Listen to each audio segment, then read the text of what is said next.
That should be heard. I see my brother patience. I'm going to bring it up soon. Last week, if you're on the violence space, we're talking about um GMOs, and someone that is an expert in that field came up here, and we all, and after due deliberation, we promised that we're going to do this thing. We're going to have an interview with some guests tonight. So tonight, space we're going to be having interviews with people that are in the field that understand what is at stake. So it's good. It's one for the record. So please, guys, let's all get um in tune with what's about to happen right now. Please, everybody, get into your groove right now. My people on TikTok, while I create the live stream for the video conference and on YouTube, please, I want to indulge every one of you to please share the live. Let's get up into the conversation. Very, very, very, very, very important. We jump into this. Thank you so much. Okay. Today we're also, as you all know, if you're on the violence space, you know what we do every Thursday. We come out here and we talk about the state of the nation. That's what the acronym SOTN stands for. Tonight is not an exception. We're talking about the state of the nation as from last week Thursday till today. So many things have gone under the water, but due to the fact that we have a live interview today, I'm trying to make sure we just limit the conversations today, because we'll be having people that have finished reading, that have reached the apex of education. They are the brains behind the brains behind the brains, and they'll be with us on the platform. So while I bring in my brother that's going to help me co-moderate this space today, I think I'm just going to make you a co-host today, P-Shex, because of how important this space is. Let it also be known that the violence space reached out to I know many people. He has been a chopping block for the past couple of weeks. I think a Poroko doctor reached out to him, and we did not get a feedback from him. So I know many people have been thinking of wondering why didn't you guys give him a chance to speak. We did reach out to him, and we did not get a feedback. And I tried to see if there are. I don't want it to be like a or an anti-GMO space, right? I just want it to be a space whereby we can have intellectual conversations. People can ask questions. People can learn, because I myself, I don't know much about this field. I am not an expert in this field. So I'm going to allow the experts to do the dictating today. And all I can do is just ask questions. And so if you have questions, if you have worries, if you have doubts, if you have fears, if there are things you think probably you're in tune with the topic, please, you can request the mic. You can drop your if you cannot speak,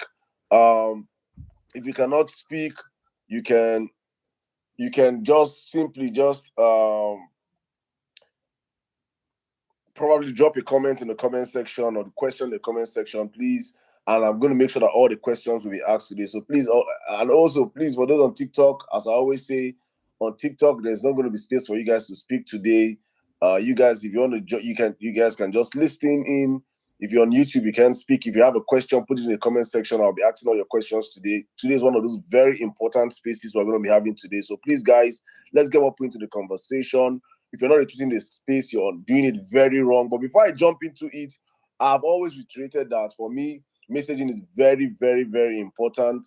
And me going forward, I've said this, that up until the season comes, I think we have to be talking about the 10 years of APC. So even if I'm going to be having, even if I'm having the biggest guest on the show, I must find a way to squeeze in 10 years of APC, because as I've always said, there's something about Nigerians that we forget so quick. We forget a lot. We are used to, we have this adaptive. There's no people that have a better adaptability capability than Nigerians. We know how to adapt. We love to adapt. We can just 1 minute, we have moved on. And that's exactly why our leaders continue to take us not serious, because they feel like, just give them 1, 2, 3 days, Nigerians, and they will move on. So me, I'm trying to be very stubborn. I'm trying to raise a very stubborn set of Nigerians that can understand the importance of staying on course a conversation.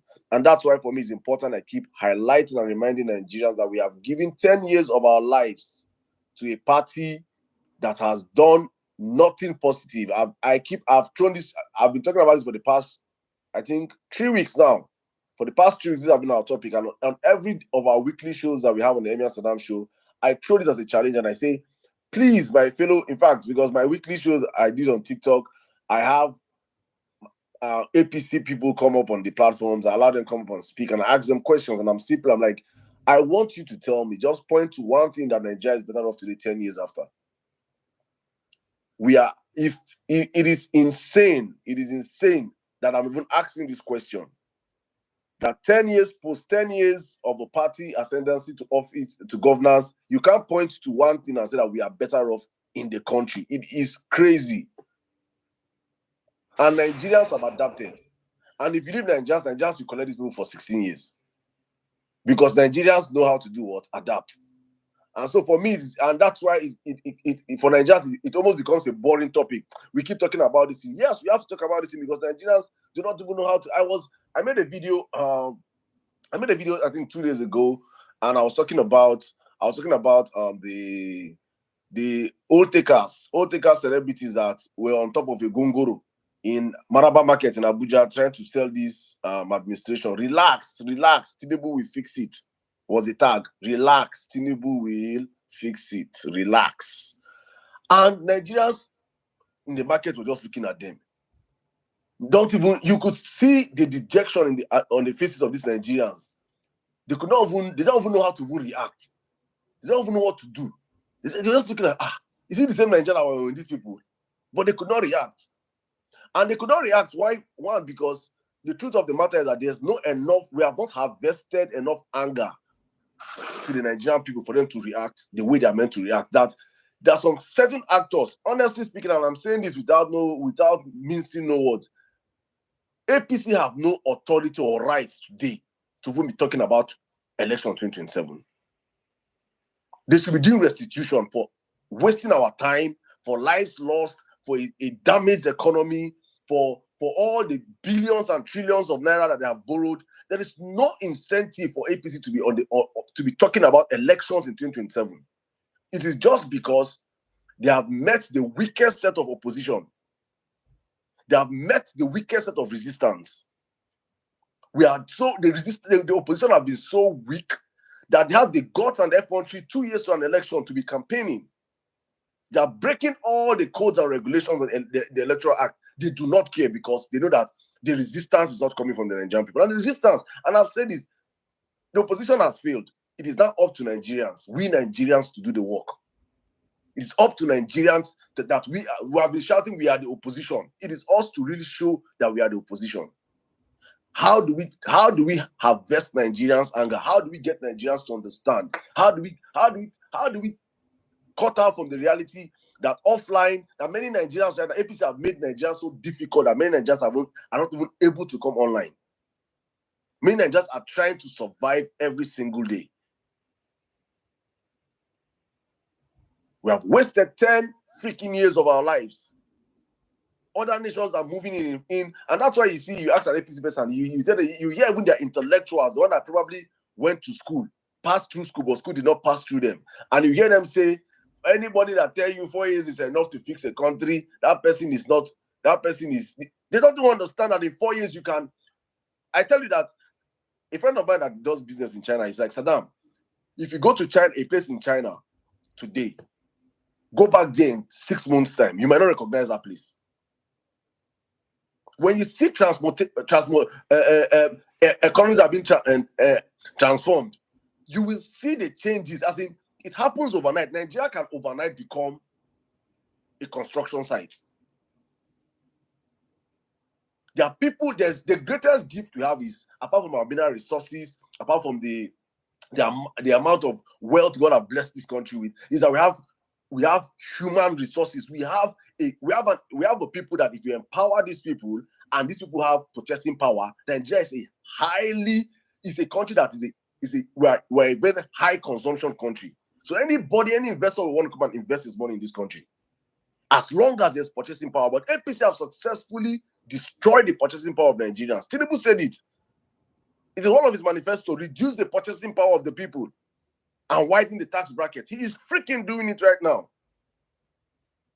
But the common woman in the market, the common man in the market that do not get to join us on our spaces, that do not listen to what we say on spaces, they don't understand what I'm saying here.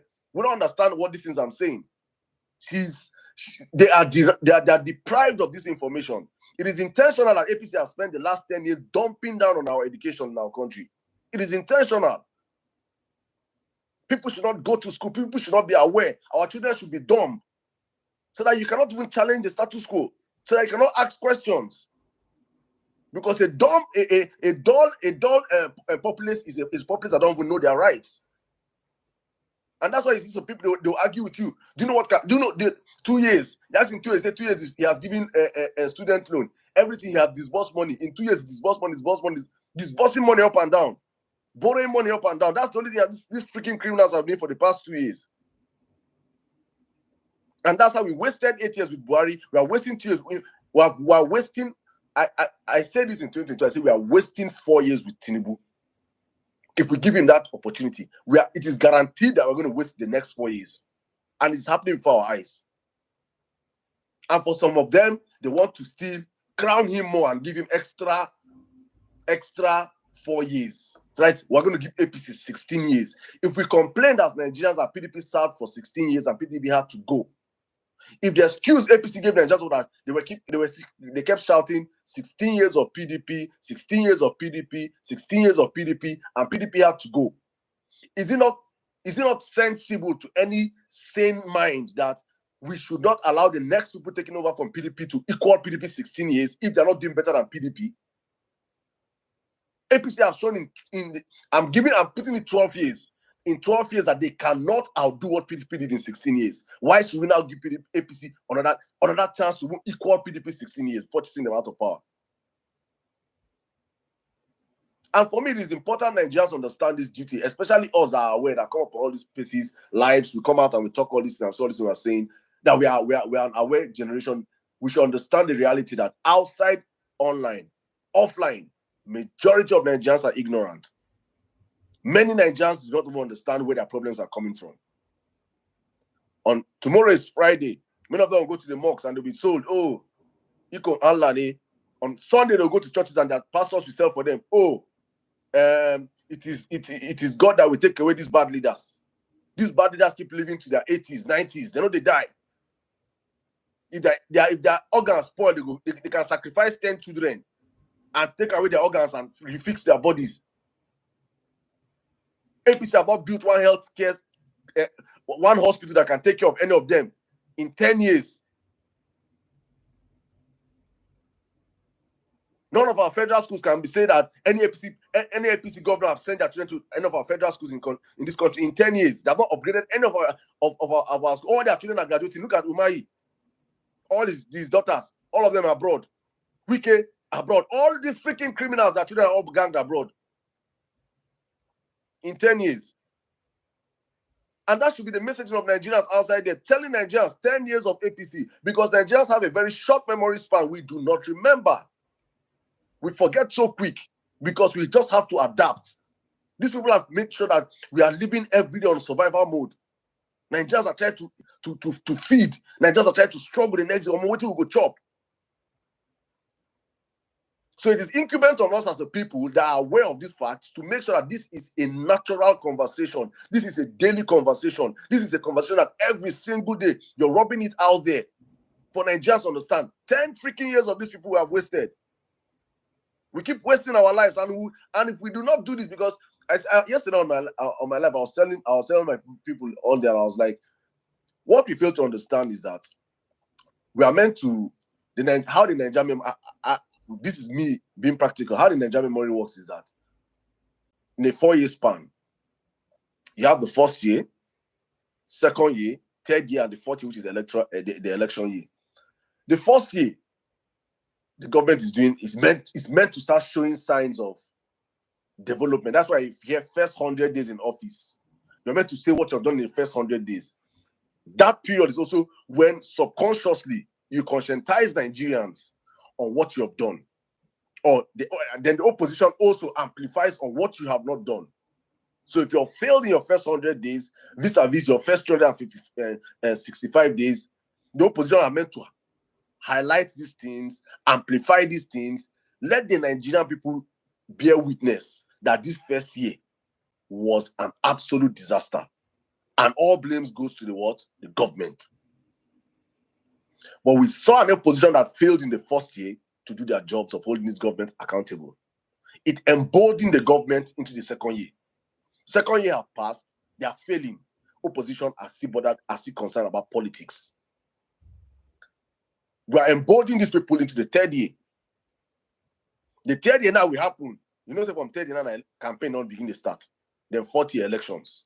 In the subconscious of Nigerians, you have not reminded them of their problems in the first year, in the second year, in the third year. Then in the fourth year, because I saw some people say that Tinubu is doing the highest campaign for the opposition. The Tinubu economy is doing the highest. I say, you people are acting like you don't have our people's brains are wired. If you did not remind them in their first year, second year, that Tinubu is their problem, second year, Tinubu is their problem, third year, Tinubu is their problem. If you don't get them angry enough before the fourth year, Tinubu has all the resources at his disposal to insulate himself. You don't have it. Tinubu controls 90% of all your radio stations. He controls 90% of all your televisions. He controls 90% of all your newspapers. The one he cannot control is social media. How many of us are on social media? How many? And intentionally, they are across the world. Data is the price of data is falling. In Nigeria, data is increasing. You think it is? You think they don't know what they are doing? Do you think it is not intentional that they are intentionally making sure that data is more expensive in Nigeria? So that Nigerians, because they understood what you people did in 2023, that you people are always coming online. Nigerians can afford data and come online. Now look at how many Nigerians are complaining on data that they will buy how much data. They don't swallow them for empty and not swallow them. You think it's not intentional? You think these people they are not sitting back to check their own lapses and their weak points? Do we think we are dealing with Jonathan or Buhari? We are dealing with something worse than these people times 5.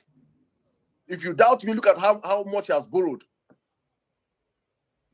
Look at he has outborrowed all the past presidents in the space of 2 years with nothing to show for it, and he's still balling with no pressure. So every day I'm racking my brain and I'm asking myself, how can we amplify the feelings of this government? How can we amplify the feelings of this government? How can Nigerians off street, off online? How can we do it? Yes, online have its effects because online tends to how do I put it now? Online tends to the conversations online has the way it trickles down offline. We had this, okay, look at all the shouts that was happening last week. GMO online, social media, GMO. Somebody made a tweet and was like, actually on radio stations in Nigeria, as we're speaking right now, there is campaign on GMO that if you're speaking against GMO, you are the devil. So we now with the social media now with the shout, say, with they on our few numbers, they shout, no, say no to GMO, say no to GMO. On reality, on ground, because we don't have the money that Bill Gates and co have.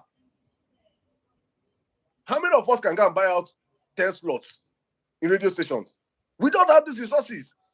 The one that we have now in social media that we're meant to be pushing collectively conversations, everybody just they chase in own agenda, they chase in own this thing, they pursue it, no pursue them, and I see this and I'm like, well, for me, the greatest thing, my own is I'm doing this for posterity's sake, because for me, it's important when things are being recorded, when times are being told, I'll always come out and say, I told Nigerians, 2025 is when people are meant to be amplifying the criminality of this government, reminding Nigerians of their reality, because Nigerians have a short memory span. 2025 is when some people are doing 2027 job. The real job of holding this government accountable. You were expecting, and I was saying in my life, one of my friends, Saddam, came out and said, Saddam, don't worry. Hunger will remind them. And I say Nigerians have a short memory span. He not confessed his own experience. He say, not true. Say all these people where they do aluminium condemn. Say when they need a house for Lekki side. One time say, the guy hungry or the guy they beg for money every day. The guy say, Tinubu they walk. Say, he just they walk. Say, Tinubu don't build the road finish now from here to Calabar. Say the big go Coastal Road from here. In the minds of Nigerians offline, I am not on social media with me and you. Coastal Road has been completed because Tinubu commissioned it on television. Coastal Road has been completed. It will be in their campaign manifesto. We completed 760 kilometer road. They have done less than 30. They have done less than 30 kilometers. But the messaging that are passing outside, because I'm saying this because opposition still do not understand the power of messaging. Well, many Nigerians, we are still doing politics of gra-gra. We are still doing politics of now we shall pass. We don't understand the power, the politics of messaging, the politics of strategy, as in being very, very strategic and following. We do not understand that politics. We are dealing with people that are perennial opposition. Tinubu spent close to 20-something, let me say, 16 years of his life playing opposition. We don't know that we have to sit down and think, because this man now, he's now in power. He's in power, acting like opposition, and he's still in governance. He's playing us 4-4-2. We were packing the bus. When we are meant to be on the attack, we are defending. I have never in my life seen where opposition are the ones defending. Oppositions are meant to be the one attacking, putting pressure on the government, putting pressure on these people, opening up rooms, talking about the inadequacies of this government. But when many of us get power, now when we go open rooms, they insult ourselves, they attack ourselves. We can spend 16 hours attacking ourselves, insulting ourselves, 16 hours, 12 hours, 13 hours. That hour we cannot put it to calling out this government. We cannot put it to being in the room of intellectuals where we'll be saying, now I go school pass, now I read book pass. People cannot be in that room and be saying, guys, how can we map up strategy? What can we do to make sure that we are putting pressure on this government offline? What can we build amongst ourselves? Say this 200 of us here, 300 of us here, 500 of us here. What can we do to make sure that we can contribute to putting pressure offline currently? So that market woman will not go into elections in 2027 believing what her pastor or her imam has told her, or her Igwe, or her Alpha, or her Oba, or her Seriki have told her. We underestimate the ignorance in Nigeria because many of us have gone to Cambridge, Harvard, Oxford, and the rest. We forget that over 100 Nigerians live in abject poverty. That over 150 million Nigerians are living in abject poverty. We forget these things, these realities. And APC are intentionally making it so. Make them poorer, make them dumber. And then you can harvest them. And then you can have a pool of ignorant people. That when you see sensible people come out and make a submission and say, Nigeria can be fixed in 4 years. That in 2 years' time, in 2 years, you can turn, people that left Nigeria in 2 years will come back and say, no. If you doubt me, go to Abia State. Check on social media, you will see confessions. People that left Abia State 2 years ago, they can't go back, they can't recognize way back to their homes today. It is happening, it is possible. Nigeria can be a massive construction site. Rails moving here, subways moving here, constructions are up and down everywhere. It can freaking happen. But we have people that are criminals in government, people that are not even the as let me not say difficult as easy, even insecurity. There is not one thing you can point to this government has done well.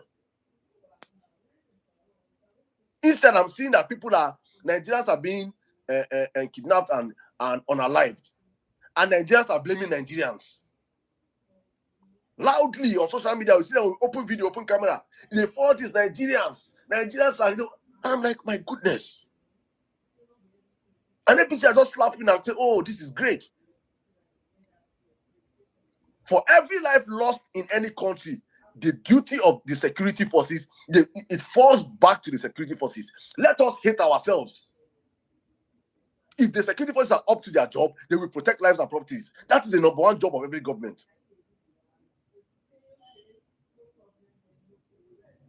If I hate you so much and I know that there are systems in check to catch me if I want to do something mad or run mad, I will not be able to harm you. But now it is Nigerians, we have to learn to love ourselves. Like if we stop loving ourselves, kidnappers will not kill. We don't kidnappers are finding money. We don't do their job. Highway robbers will not do their job. It is the inadequacies of the security forces to caution or to stop these things that is making it happen today. And it is a failing of the government, because 2 years into office, all the security chiefs in Nigeria under Tinubu still have a job. Look at how APC carried Boko Haram messaging across the country, across the world. For every bomb blast is across all its headline. They will drum it for weeks. Yaya bombing. They talked about Yaya bombing for months till the next bombing. It is a bombing story that will replace a bombing story. APC will use bad news to replace bad news from headlines. In fact, they milked Bring Back Our Girls for years, till Jonathan left office. Then all of a sudden, Bring Back Our Girls all of a sudden, it just went silent. That is a people that understand the power of messaging. And I asked myself, I keep saying this because I have to go and Google and ask myself, the highest bomb blast in Nigeria is how many people were on our lives? One life is too much. But I have to ask myself that question, and I went to check. And it was that Nigeria bombing. I think Christmas Day bombing also. And it had less than 100 people. It is too much. But less than 100 people. But we have seen under Tinubu alone, over 100 and something people unalived in Plateau. Over 200 people unalived in Benue. Over this, as in the numbers, 100 and something can't be like baby number now. It's just like small number to the amount of lives being unalived. But Nigerians that are meant to stay on this thing and drum it to Nigerians understand. Almost see our problem on APCO when they do that work. Well, I'm trying to make sure my submission doesn't go as far as possible. Let's keep it as brief as possible, because today we're going to be having an interview on state of the on GMOS, and I'm just trying to make sure I've said it. Anywhere I get mic to speak till 2027, it's my job to remind Nigerians that you guys have given APC 10 years of your lives. Look at how this young man, Governor Amunike, is popular today. Look at all of us are now his fans. Imagine a Governor Amunike, imagine 15 types of those kind of content creators right now doing content in their different languages, highlighting this criminality of this government. Imagine a ripple effect across the country. I'm just giving, imagine in the days of Obasanjo, Nigeria, Jaga Jaga, Mr. President, lead us well. It's food, the hard life where they live for Nigeria. I'm just naming songs, though, where they come out from my head. Don't say these are songs I can still remember that were in during the Obasanjo period. Nigerian Jaga Jaga then. Now Nigeria, if there's a word that is worse than Jaga Jaga, I can't. All our people that are meant to be focused on creating this kind of content are not even doing it. There's no music out there right now that is a jam, that is a hit, calling out these criminals in government. In 50 years' time from now, children will always listen to Baba Fela. I always play Baba Fela before I start all my shows on the Emir Saddam show. I always play Baba Fela. You can hear things he was saying that had to talk about his times. Idris Abdul Karim had to talk about his time, their times. African China and the rest talked about their time. This time now that we're in right now, where are our people that are meant to be talking about our times? Because these are the way you drive narratives. These are the way you push things. So for me, I've been thinking and I was like asking, we have to incentivize our young upcoming to get back into real creativity and also support them. Because that's the only way we can beat the metrics. Because the metrics, everything is stacked against Nigerians currently. There is no right, there is no reason why Sheyi Law, Zakodi, and co. will go to any market in Nigeria tomorrow. If we have done our jobs as Nigerians in arming Nigerians with enough anger through their music, through the content, because we cannot do it through the news, because Tinubu already owns the news. But we have what we own, and we're not using it. If we have armed our people well enough to push messaging out there is no body born of a woman that would have been sent on top of Gongoro, 911, Tipa, and be telling Nigerians in the midst of hunger, relax. Tinubu will fix it. Relax. And they will not come out as if Anthony Joshua descended on them from that place. We have to get to that point. Kenyans are doing it. Once you're a government stooge, that you're a government that is failing you, come out, Nigeria's supposed to reach you.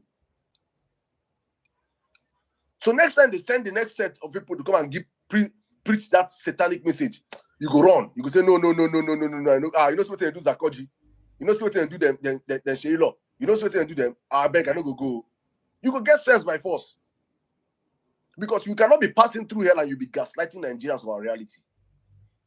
And that's what APC is. Guys, welcome to the show. Let me just pass. And somebody even tell me on TikTok that they were shedding 500 naira and biscuits.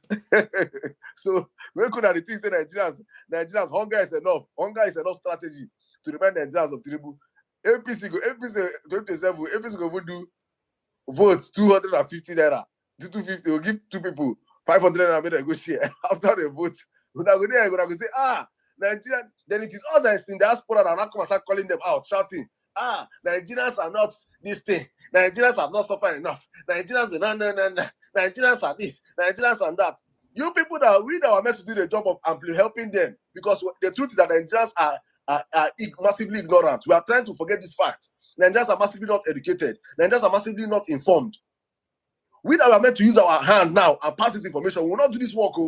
Then when it comes to an exam day, which is election, Nigerians not going and fail. You're not going to start blaming them for failing when you did not provide for them resources to pass. This 3 years now is time to lecture them. We're not lecturing them. We're not expecting them until 2027 that our reality would have changed, opened their eye to see. No wahala. It will be told when it happens. God forbid that Saddam spoke out. The job that I kept quiet and I had the opportunity to speak and I did not speak out. No. I spoke out. My brother Patience, please welcome to the live, please. I don't know if our guests when we can start bringing them in. Thank you so much. Yeah, I think our guests are already, some of them are here. Please, Professor Christopher, I know you're currently online. Please request the mic. And also Professor Professor Johnson Ikpere, please, we would like you to request the mic so we can bring you on. But, listening to you, Emir Saddam, one thing we can't take away from you is the passion by which you are most concerned about Nigeria and Nigerians. And to me, one of the biggest challenges we have in Nigeria is that we have a distracted population. BB Nigeria Season 10 is out. And everybody would forget about all the important things and be focusing on that. I've heard a lot of people say it's mutually exclusive. It's mutually inclusive. Well, to me, I'll tell you that it's a desensitization strategy. When you are desensitized, you wouldn't, the things that are supposed to be important, they will cease to be important to you. Why don't we focus at this time? I mean, listening to Emir Saddam talk about 10 wasted years. If you were 25, now you're 35. I'm talking about the passage of time.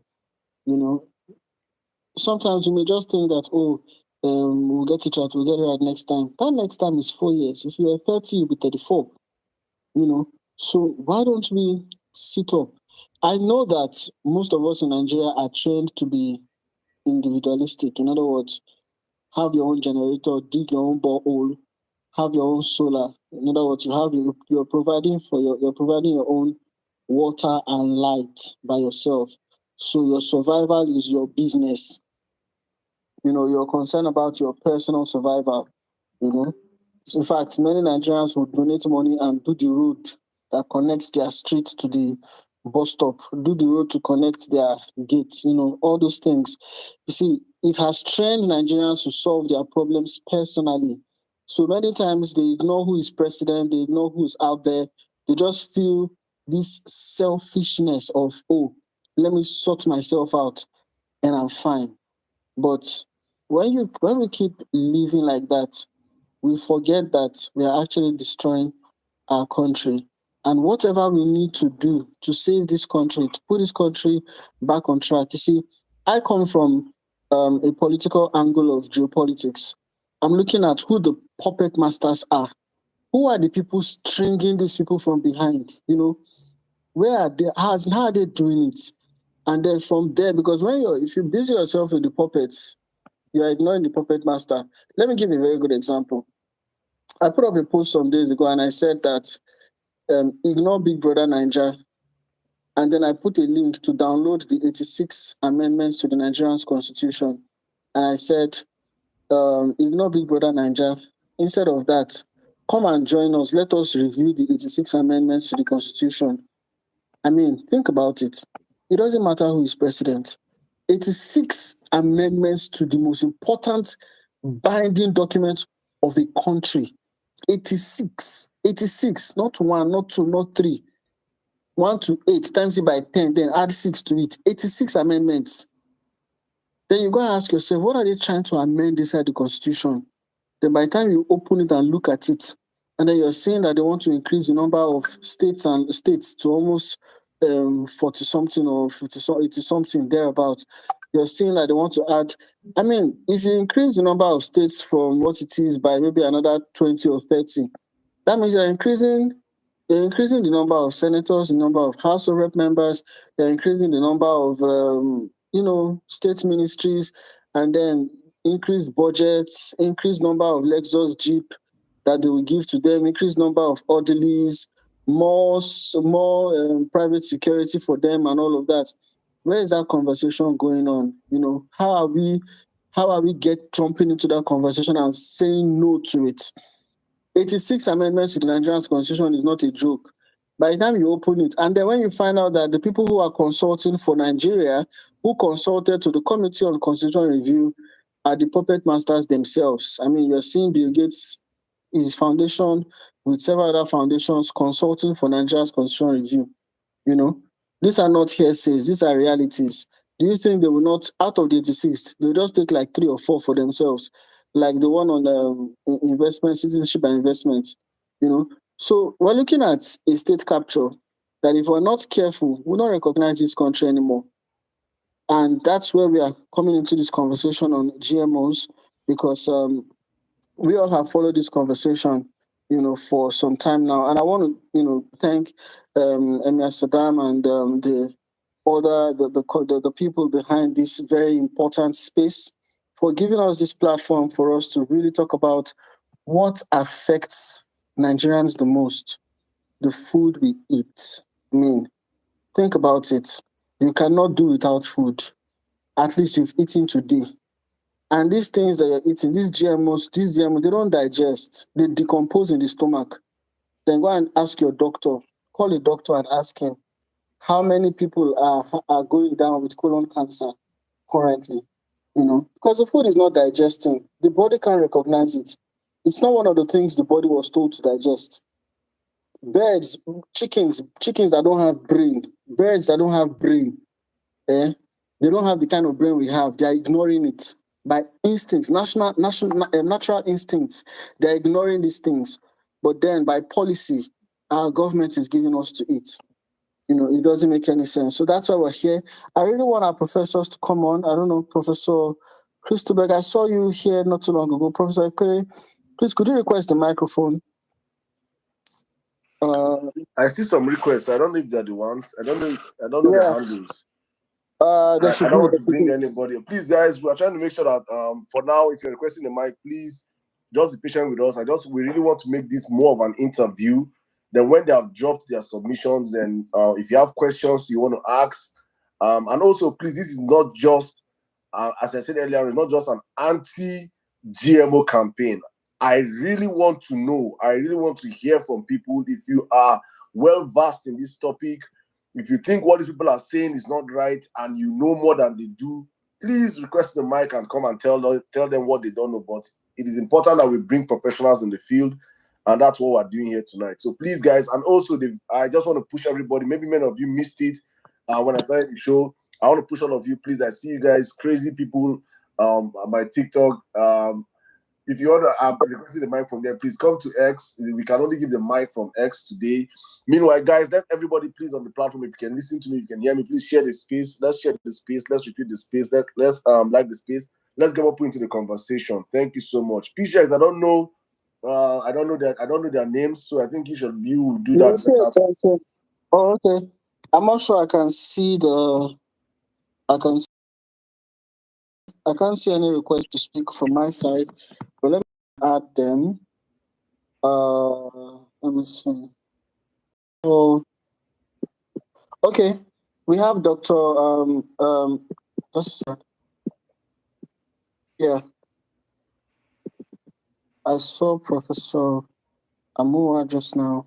I saw one chief. Somebody is any of them a chief? No.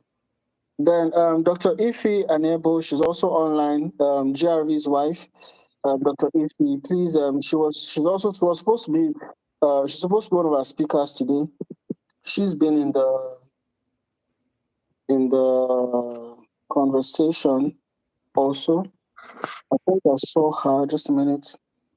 Oh, that is one. That's one person that everybody has been reaching out to me. Say, please invite her. Yeah, I chatted her up, and she's currently in the midst of a big project. But please, Dr. Ife, if you can request the mic so we can bring you on, please. You could do that. I see Tat Feng. Okay, I think yeah, I can see Tat Feng. Please bring him on. That's Professor Tat Feng, please. Please bring him on. Professor Tat Feng is, in fact, he's one of Nigeria's most decorated molecular biologists. Yeah, Professor Tat Feng is here. He's a molecular biologist. He's one of our guests tonight.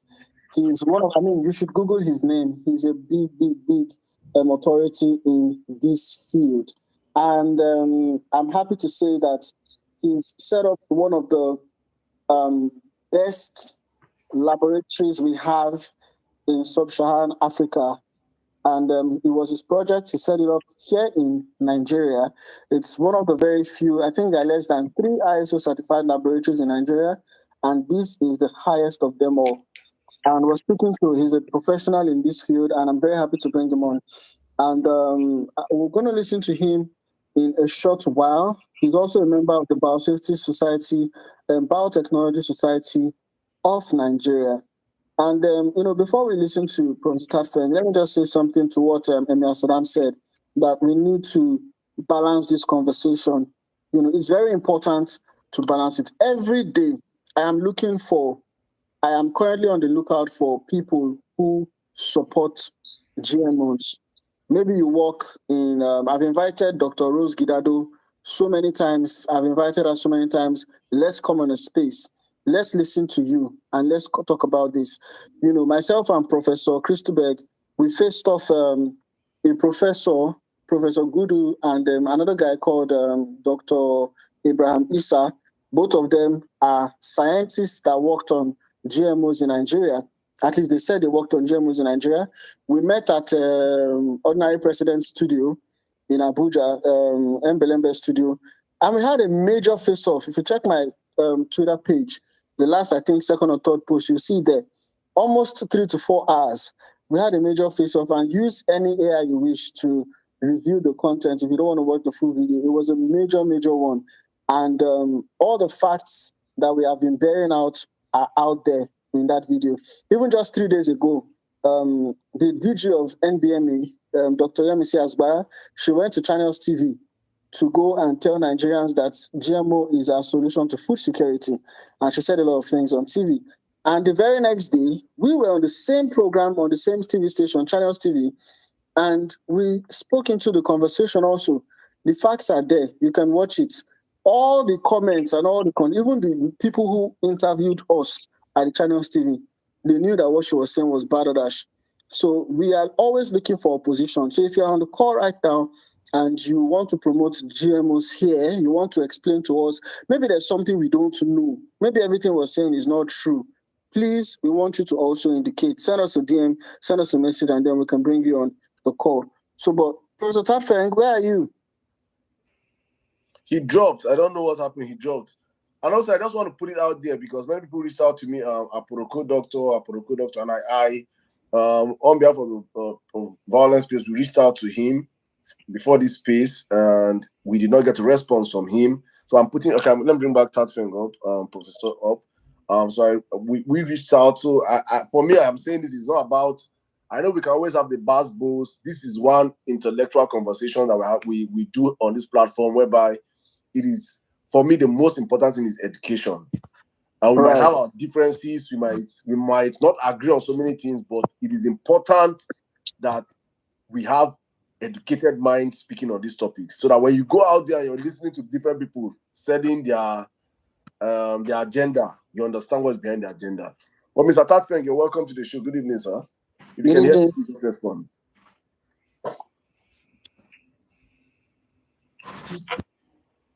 Prof, can you hear me?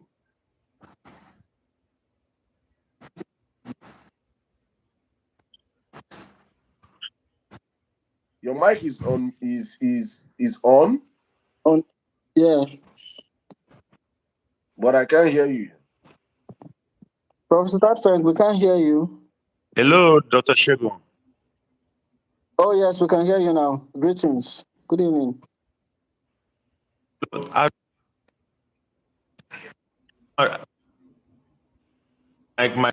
think it's your network. You need to. I think it's your network, please. Are you using GMO network? No, are you hearing me? Are you hearing me now? Hello, Dr. Shegun. I'm listening. Good evening, all. Yeah, we can hear you now. Thank you. Go ahead, sir. Okay, are you hearing me now? Loud and clear. Thank you. I don't know whether it's the network at my end, but all right. Thank you very much. I really want to appreciate the convener of this meeting. To have a discussion on the, I would call it an important issue that affects our existence on the earth. When we talk of food, we are all aware that Maslow actually lists food as one of the basic needs of man. And anything that could affect either the quantity or the quality of our food should be of a primary interest to all of us. We have been involved into this issue for quite a long time now. We've had several discussions with our colleagues who also feel that GMO is the way to go for Africa. I would say 2 to 3 days, for those of us who listen to the outing that Professor Christopher and our colleague who spoke before him, the position they ventilated on Channel's TV, I was really very dumbfounded and disappointed that someone can come on national television and say that Nigeria can go nowhere. So when we hear this kind of fallacious statement from our colleagues, so many questions just cross our mind. The first question now is, why has Africa suddenly become the beautiful bride to our friend from the other side of the ocean? They bring this product to us, telling us that that's what we need, when they themselves in their own countries, countries with advanced technologies, who have what it takes to respond in case of an emergency, are banning this product.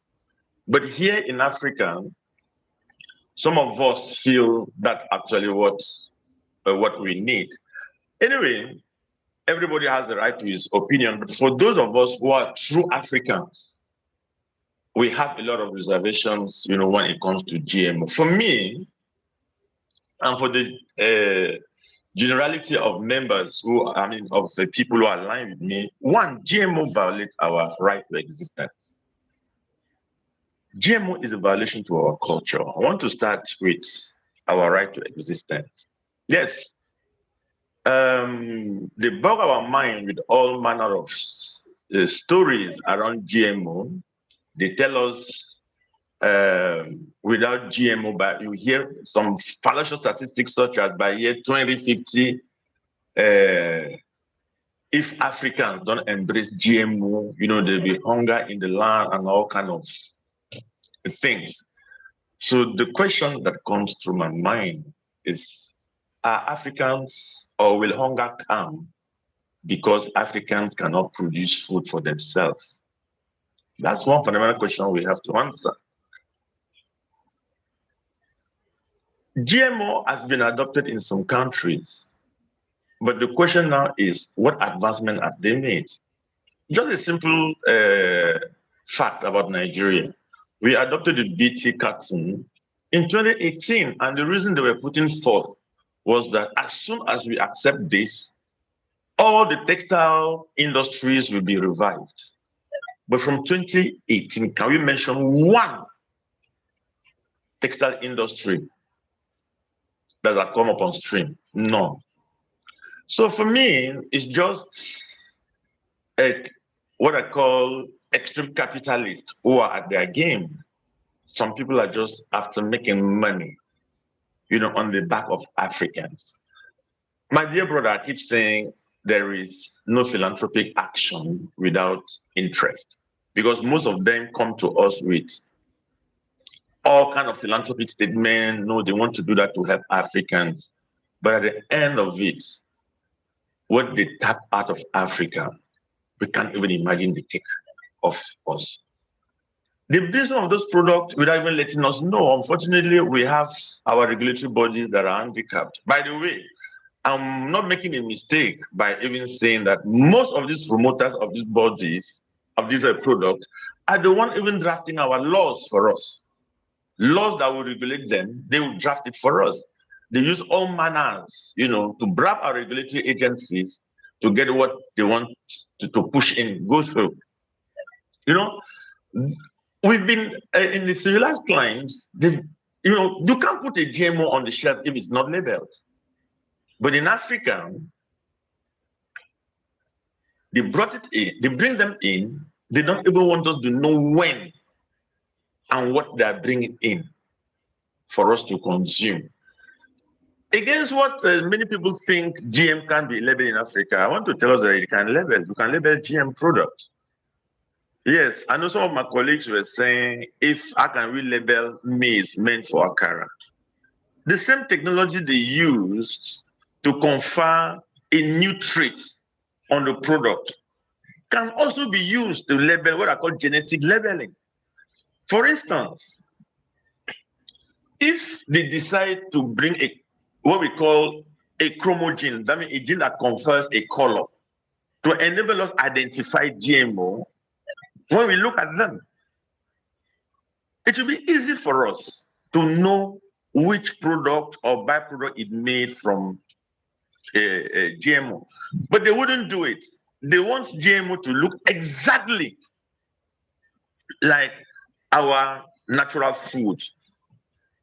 That's where I see another deceit, because they don't want us to strike a difference between GM and our conventional food, because they are aware that once we know, that will be an indicator. That will be something we will hamp on to ensure that people boycott those products. But they wouldn't do it. They wouldn't do it.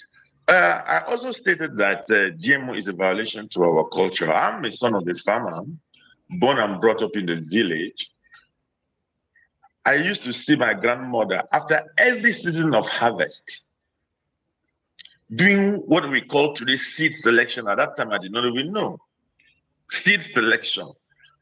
seed that will be replanted the next season. I never saw her going to market to buy seed. I never saw her going to market to buy seed. But with the technology, with the GM technology, obviously, many of you will agree with me that after the first harvest, if you replant the same seed, either they won't even germinate, or they will germinate, they won't produce seed. Even if they produce seed, the harvest may not win as much as the F1. So the technology is meant to exploit Africans. I don't understand why today an African, a true son of African, will tell us today that GMO is the way to go. You also agree with me that price is a factor of quality. For those of us who have been opportune to visit these countries, when we get into their shelf, you see the organic and the GM properly labeled. And organic is most expensive. Organic is the most expensive. GMO is the cheapest. So if GMO were actually better, why are they cheaper than the organic? And African has what it takes. God has blessed this continent. You throw a seed on a rock, it will germinate. But why are we abandoning our conventional seed, embracing this thing, this laboratory-produced seeds that are polluting our environment? I don't want to go into the health concerns we have about GMO. There have been a lot of studies being carried on. Presently, we are doing a study, and we are embarking on the study. We have 2 PhDs we are placed on that, and I believe in the next 2 or 3 years, the report of this study will come out. Professor Christopher, I hope is listening to us. We are expecting some GM seed from them, which we are going to use to seed on animals and study the microbial profile and some genetic changes in those organisms over a period of time. But very weak regulatory bodies. If some of you are here, I think if you have the internet, can we just hit into the image maker of Nigeria on biosafety? That is the DAMA. The website is embarrassing. This is a regulator who cannot even test whether a product is GM or it has been genetically modified or not. But they are the one who come with all financial statement. Any product that they put to the market, they say they have what it takes to test, and they have tested the safety of this product. If you hit into the website of that organization, it's an outdated old biosafety cabinet level 2. And you see the floor raw with a carpet. The image maker of Nigeria in terms of biosafety. But these are the people coming to tell us that GMOs are safe with us. There are so many issues that maybe time may not permit us to dissect. You know, when it comes to GMO. I keep so much time when I listen to our colleagues speak, I look at them as children of imperialists. I wish I had the powers to expatriate all of them to those countries where those products are produced. They will go there and feed on those poisonous substances which they are trying to pump into us. There is a study that HOMEF carried out. If you look at the amount of those products on our shelves, there are so many, but I doubt if our regulators are even aware. The people have been telling us that they are in charge. We have a lot of GM products and their accessories circulating on our market, but the so-called biosafety agencies are not aware, and they come to tell us that we have what it takes. Even countries that are technologically advanced more than us, they are rejecting this product. Let's look at South Africa. They've been able to place a ban on that. Many countries, the European countries, in Russia, you bring in GMO, you are termed a terrorist. But these are products we want to pump into Africa. Why Africa? Why Africa? That's the question I'm asking. Why Africa? These people claim they want to help us. I remember a couple of years back, I thought some of our colleagues came from Germany at one of our biotechnology society conference. When they told us they are coming to look at partnership and see how they can help us, I was so bitter, and I did mention to them that we don't want any help and we don't need any help from them. Because if Nigeria gets it right, we will give them help. They come and put us on what I call a life support system to keep milking us. The most painful and the most annoying part is that they're going through our brothers. How I wish I had the powers to send them out of Africa. Africans' problems should be solved by Africans. The fact that we are hungry today is not because we cannot produce food for ourselves.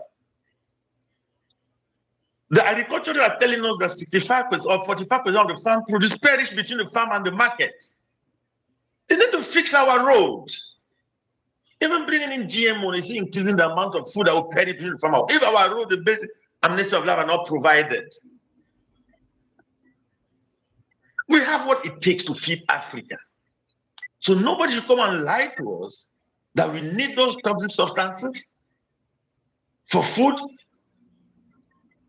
And if you look at the technology, for me, I keep saying God created nature with some level of orderliness. God does not allow natural transfer of genetic material between species that are different from each other. Otherwise, man could mate with a goat and something could come out of it. But man can throw science. Is trying to make that possible. There is bad science. For me, GM is a product of bad science. Thank you very much. Thank you very much, sir. Thank you. Thank you very much. P-Shex, I'm going to come to you. Thank you. I just want to push people in the room. Please, guys, you can see the kind of conversation we're having here today. Today is a very serious conversation.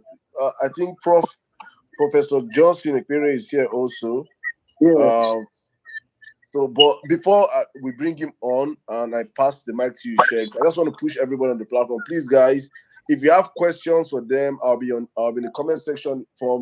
If you have questions from YouTube, please just put it in the comment section. Also, TikTok, any question on the comment section, just so we can ask them. We're going to open up the floor eventually when they're done with their submissions for people to come and ask them direct questions. But if you're not opportune to ask them questions and you want to ask them a quick question, please put it in the comment section and we'll put it across to them.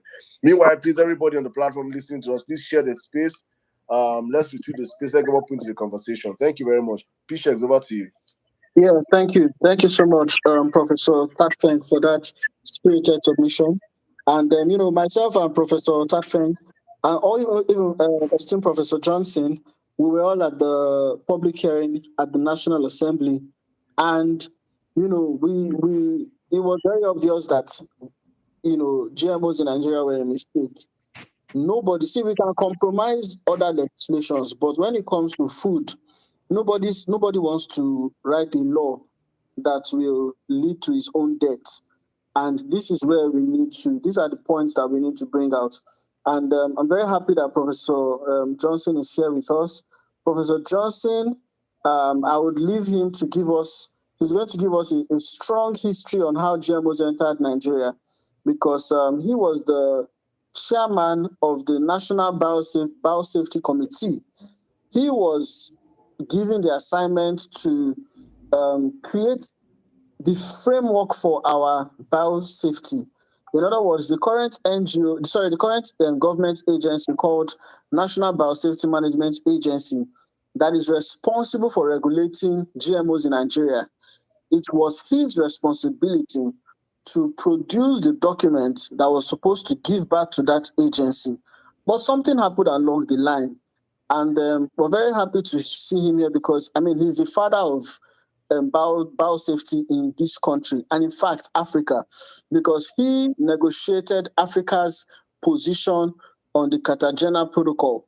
Now, the Cartagena Protocol is it's a treaty among nations. It's a binding treaty among nations on to guide in the adoption of biotechnology and also to guide biosafety. So he was representing Africa from the Organization of African Unity.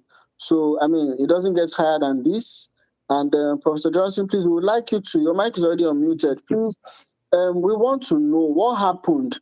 How did Nigeria get to this level of vulnerability that we are so porous to GMOs at this time? And what is the future looking like if we keep these GMOs in Nigeria?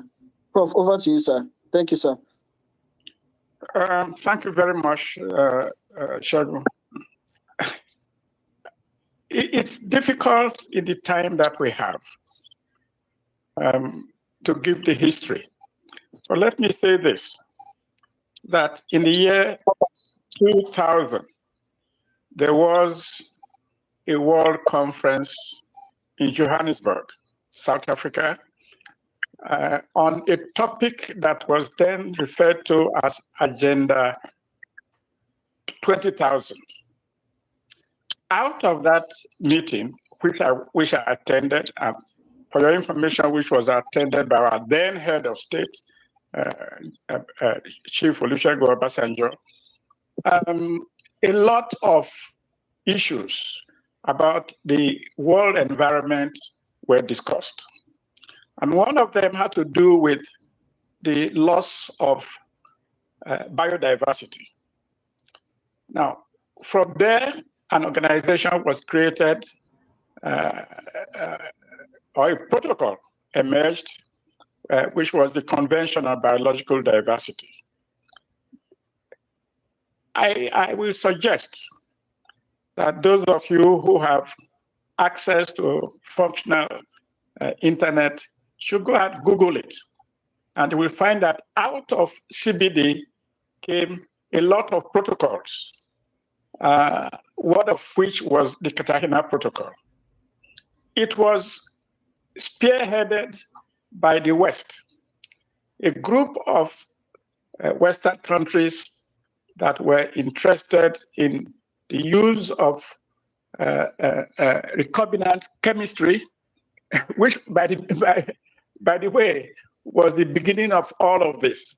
And again, if you Google recombinant chemistry, you will find what it gave birth to. And one of the areas that recombinant chemistry was supposed to address,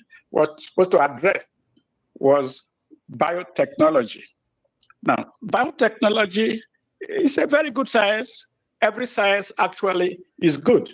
But the issue is this, that you have the science and you have the technology. It does not mean you have to use it. Otherwise, the United Nations would not be talking of limitation of nuclear power, non-utilization of nuclear power. So biotechnology is a good tool that emanated out of a combination of work by those who were interested, and most of who were, what do you call them now? What the area of study of staffing, it just escaped my mind right now. So, most of whom were microbiologists. Now, the microbiologists took biotechnology protocol and designed all sorts of things, one of which was the development of use of genetic engineering to develop what they thought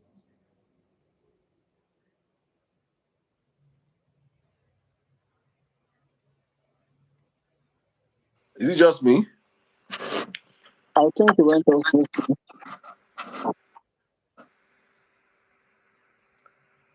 All right, let's move on to, I think, Professor Christobel. Yeah. While we wait for Professor Johnson. Professor Johnson, can you hear us, please? Yes, I can hear you. We lost you for the past, I think, 40 seconds. Can you hear me Yeah, now? audible. Please go on, sir. Okay. So the microbiologists came and developed biotechnology as a tool for planting material improvement. So that, in fact, was how GMOs came about. Now, that whole area of biotechnology spawned another protocol, international protocol, because it was fully known by a lot of scientists worldwide that biotechnology had, or GMOs had deleterious effects. So that brought about the protocol on biosafety, because CBD wanted the development of another protocol as a counterforce to the use of biotechnology. Now, Cartagena Protocol was negotiated almost over 5 years. And gentlemen and ladies, I was in most of those meetings.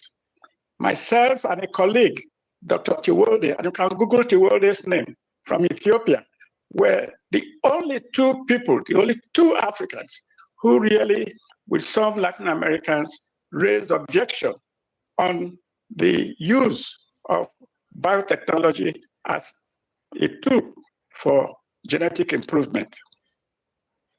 Tiwolde was a geneticist, was a plant breeder, and so he knew everything.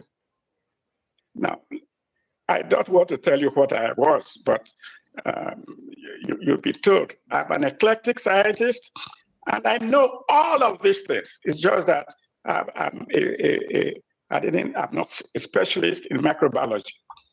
So at the end of the negotiations, finally, we were able to install a particular principle which we thought could defend African countries and other countries against the evils of biotechnology. In the document that I just mentioned about, in the biosafety document. So we installed something which we called precautionary principle. And precautionary principle, when it was accepted, the West didn't want it, but we had to push it, and we were able to get it through. Precautionary principle suggests that if you do not have full information on the effect of a particular scientific technology, you can defer action. It's like you have in journalism. If you are not sure, don't publish. So we pushed that. And for up to years, since I quit as chair, since they removed me from talking about these issues, I have always said Nigeria do not necessarily have to go too far. They should just invoke the precautionary principle. They don't have to ban anything. Just say, we are not prepared to use it right now. And that will save them. But nobody knows, nobody's listening. Now, let me just say that all of this is coming about because people are ignorant. Can you hear me? Yes, sir, go on. Good. All of this is happening because people are ignorant. Even our scientists are very, very ignorant. They do not know the antecedents of the very basic principles of the science that they are adopting. So that is the problem. When I then retired from the OAU, got back to the University of Ibadan, I was contacted by my colleagues in CBD headquarters in Canada and told that there was an application from Nigeria for funds to develop a biosafety legislation, regulation. And that since I was retired, they will approve that request if and if only I was willing to be the inception chairman of the Biosafety Committee for Nigeria. For almost 6 months, I rejected it and I said, look, I have just retired and I need a rest. But the pressure was a whole lot. So I said, fine. And so my colleagues in CBD, Professor Bedema and others, then approved the request. Now, there are people in the Ministry of Environment who will refute this, and they will say, no, Professor Kwara is exaggerating. But they don't know. They don't operate at the international level, and they have no clue as to how these decisions are taken. So the ministry then created a National Biosafety Committee, and I was supposed to chair it.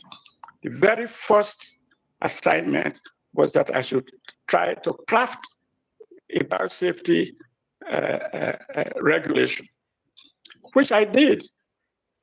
And there are quite a lot of my colleagues in that committee who are now propagating biotechnology. It's unfortunate, and I don't blame them. The pressure on them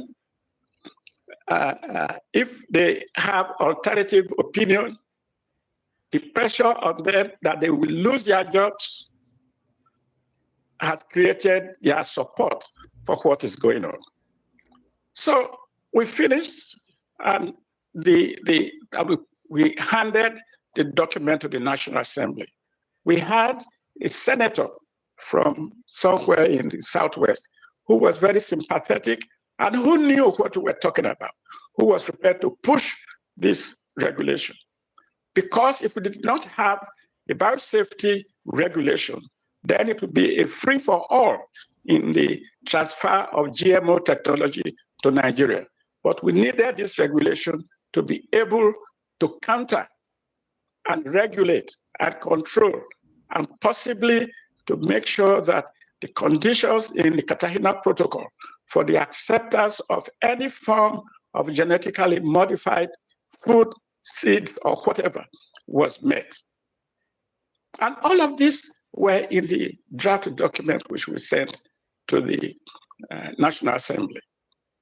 Then came the second problem. There is an African organization called OFAB. Don't ask me for the meaning of OFAB, OFAB. That organization was located in Nairobi, and is still there. They sent a representative to come and lobby the Nigerian National Assembly. And I was aware. The National Assembly members were not aware. Most Nigerians were not aware. But because I operate at the international level, I knew that OFAB was here.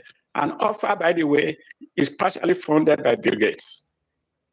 So before we knew it, OFAB had penetrated the National Assembly, virtually bought over the committee that was supposed to look after this, the Committee on Agriculture. They proposed a retreat somewhere, I don't know where, and I was told that I should attend that retreat. And I told them I wasn't coming because I had known the antecedent of what they were going to discuss and what it was going to result in. And I was not prepared as an individual, solo individual at the time, to go and face a well orchestrated attack on what I had done. So I didn't go. Right in that retreat, the document which I midwives had created, crafted with some very, very efficient colleagues, scientists, competent people, was mutilated. It was brought back. When I saw the draft that was now to be considered by the National Assembly, I said, well, if that's what Nigeria wants, that's what Nigeria gets. I still tried to get a few people who I thought might be interested to make comments, but nothing happened. So the document that you have today is not the document that I presided over.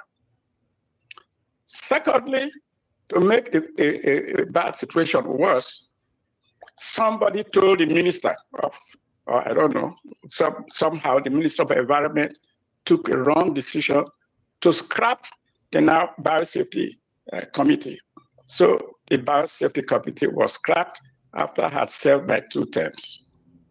So what we are dealing with today is a very, very, very difficult lobbying situation.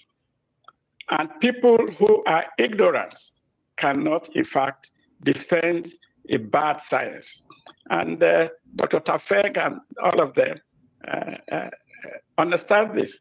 And so when they speak, I only try to back them up with almost 30, 35 years of antecedent information that I have. I think that's all I want to say right now to the question that was asked. That is the history, that is the background.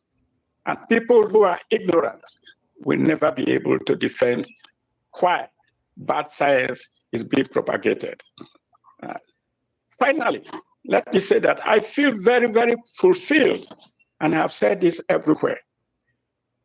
When I was doing all of this as the executive secretary of the OAU Scientific Technical Research Commission, I tried to get Nigerian scientists to be trained in these areas because I have funds in my commission to train them.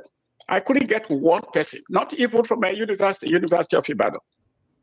The only person that I was able to get trained was from University of Ife, there, a Cameroon gentleman who was doing a PhD in microbiology.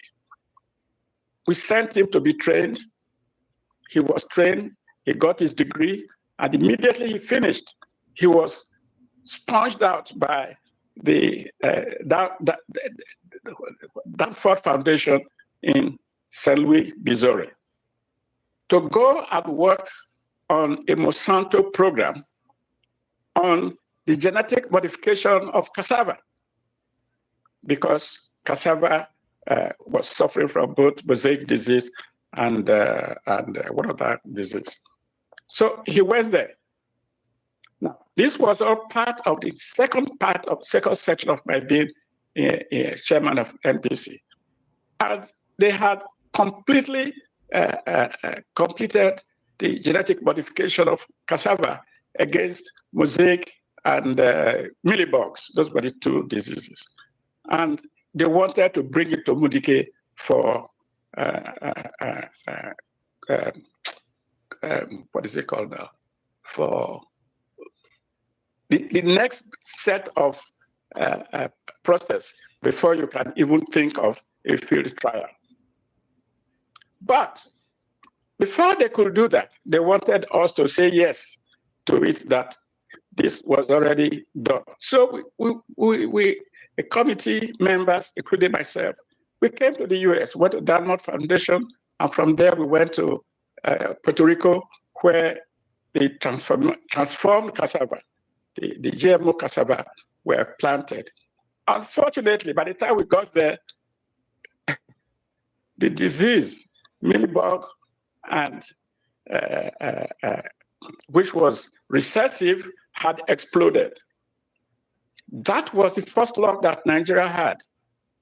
If we had not stopped the transfer of that particular transformed cassava to Nigeria for Umudike to undertake confined investigation before field trials, maybe we will not have any cassava left in Nigeria today. And let me say that what I'm saying now can be refuted by the scientists who were now sent from Umudike to go and look at what happened. But that is the fact. So that is the story that I wish I have 2 hours to talk about what had happened. So after almost 40 years in the doldrum by myself, lone voice talking about the ill effects of GMOs, I feel very satisfied that there are younger, more competent, and more vocal colleagues who have taken out the baton and are running with it. But let me say that I will continue to give you people's support from the rear. So thank you very much. If there are any questions, any issues raised, I will. I'm here. All right, sir. Thank you very much, Professor Johnson, sir. Thank you very much for that submission. And those of us who just joined, Professor Johnson Ekpere was the founding chairman of the National Biosafety Committee, and he just gave us a history of how biosafety and biotechnology actually came into Nigeria, a process that he was very, very involved in. Now, he talked about how an organization came from Kenya called OFAB. I think that before we listen to our next speaker, let me give a bit of information about that organization, how that organization came into Nigeria, and what that organization is currently doing at the moment. That organization called OFAB was born out of another organization called the African Agricultural Technology Foundation, called AATF. That's the acronym. AATF is the parent, is the mothership, it's the parent organization that is pushing GMOs across Africa. And that organization is a brainchild of none other than Bill Gates, who funds it very generously. Now, AATF, like I said, is African Agricultural Technology Foundation. And their work is to push biotechnology across Africa. AATF now discovers that, okay, for us to do this, we need to have like cells all across Africa. And they created what you call the Open Forum for Agricultural Biotechnology, called OFAB.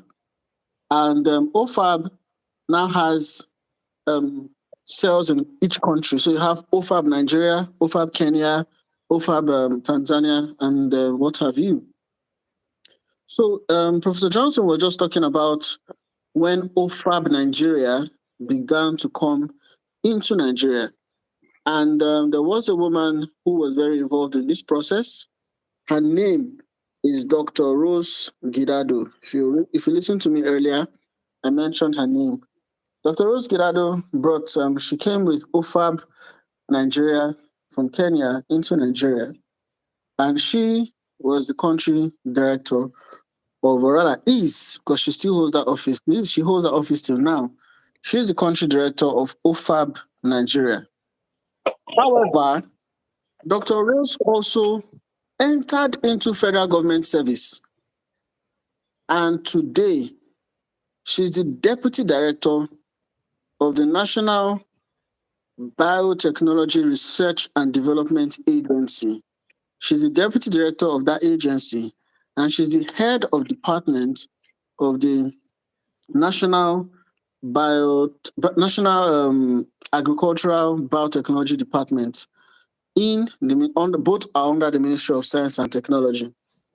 Now, what you're looking at here is someone who comes under a foreign organization, or like she would say, a foreign project. Because one day I actually said it, and she said it's not an organization, it's a project. Okay, fine, let's take it. Patience. I just want to be very clear. The OFAB is funded by Bill Gates, right? It's fully funded by Bill Gates. I didn't get you. You say? The OFAB is funded by yes. Okay, go on. I'm going to read out the fundings very soon. I will give you the figures, and I will tell you what the money was for. And I'll tell you what OFAB did today. This today, 31st of July. I will tell you just in a moment. I'm coming. So now, OFAB Nigeria, which is actually a spun-off from the African Agricultural Technology Foundation, AATF. So it's like you want to infiltrate a certain country, then you send your foot soldiers, and that's OFAB. So OFAB actually comes with the GMOs, enters Nigeria. Then shortly after, a company was registered in Nigeria called Monsanto Agriculture Nigeria Limited. That is like the seed company that was going to push the GMO seeds into Nigeria. So what Professor Johnson was just saying just now was that at the time he was doing the ethical work of midwifing a proper, biosafety protocol for Nigeria, foreign interference came in from OFAB, and then, like they would always do, organize conferences. They would take you to the best conferences, 5-star hotel, 3 days conference in the 5-star hotel. You're coming in, you're seeing white people with pie chart, bar chart and all the rest, projections telling you how this thing is going to fix the economy, how it will fix this. I mean, you look it up the internet. They said that the BT Cotton was going to give us $534 million. It was going to revive Nigeria's textile. They come with all these promises, projections. And all you just need to do is take these documents and take it to your National Assembly and ensure it is approved. And they give you mobilization fee and per diem all in thousands of dollars. There is nothing that they would want to say that you will not accept at that point. And that's exactly how Professor Johnson's document was sidelined. And then what you currently have there was midwifed by this woman called Dr. Rose Gidado. Now, like I said, she holds that office today. So imagine she came in as an advocate, came in under as an activist and advocacy. But today she's a policy driver and a scientist on this same thing in this very country. When she's federal government, you don't know. When she's OFAB, you don't know. So she brings the things in as OFAB, and then she would use the front of federal government to push it. Today, this very today, right? They had, was it yesterday or today? Yesterday or today? They went to the north because with the current drive against GMOs, money has been released. And they went to the north to meet with some clerics, Islamic clerics. I'm going to put the video up on the Jumbotron shortly. I'll look for it and put it up. And went to meet some. I saw it yesterday. Oh, you saw it? Aha. Yes, yes. Oh, they went to meet some Islamic clerics because now everywhere there's fire on the mountain. So they've released money. Now, before I go into that, let me read some of the monies that were released into AATF, which gets into OFAB from Bill Gates. Now, coinciding with the same time Professor Johnson was working on those documents, the date is February 2008, and AATF received $35.8 million from the Bill and Melinda Gates Foundation. Now, everything I'm saying currently, you can go to the Bill and Melinda Gates Foundation website, the Gates Foundation website, you'll see it there. The reason for the $35 million was to develop drought-tolerant maize for small farmers in Africa.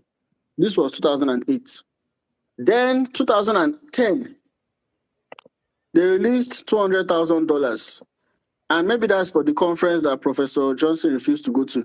They said the purpose was to support conference that enhances knowledge sharing and awareness on biotechnology and contributes to building, listen to this, and contributes to building an enabling environment for decision making.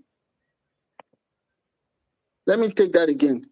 That money was released to support conference that enhances knowledge sharing and awareness on biotechnology and contribute to building an enabling environment for decision making. That was what that money was for. Then the following year, 2011, they released another $1 million, and they say it's for general operating support for GMOs in Africa. Then same year, the following year, they released $3.9 million to enhance knowledge sharing and awareness on agricultural biotechnology for improved understanding and appreciation, $3.9 million. Then they released another $4.7 million for about the same thing. Then they released another $50 million to develop and distribute improved maize hybrids and drought-tolerant and insect-resistant and higher-yielding maize. This was in 2012. As of 2012, many of us here, many people, not me, some people on this call were still maybe primary or secondary school. But see when the agenda don't the agenda. $50 million don't drop for this thing as far back as 2012. 2013, to support. Oh, wait, please. This $50 million dropped by who? Bill Gates. In fact, to ATF. To ATF. And then filter onto OFAB. Yes. And then filter onto the Biotechnology Development Agency, whatever they call themselves, in Abuja. And of course, with that, tell me, how can the Nigerian government face up with that kind of thing? The only way to do it is to have Nigerian scientists who have a conscience and who know better than what they are doing because of dollars. Thank you. Go on. Yeah, so by 2013, they released another $104,000. By 2015, They released $10.5 million. And the reason for that money was to enhance knowledge sharing and awareness on agricultural biotechnology. That's majorly just to, as in bribe anybody you need to bribe. $10.5 million to do giveaway. That's what they said here.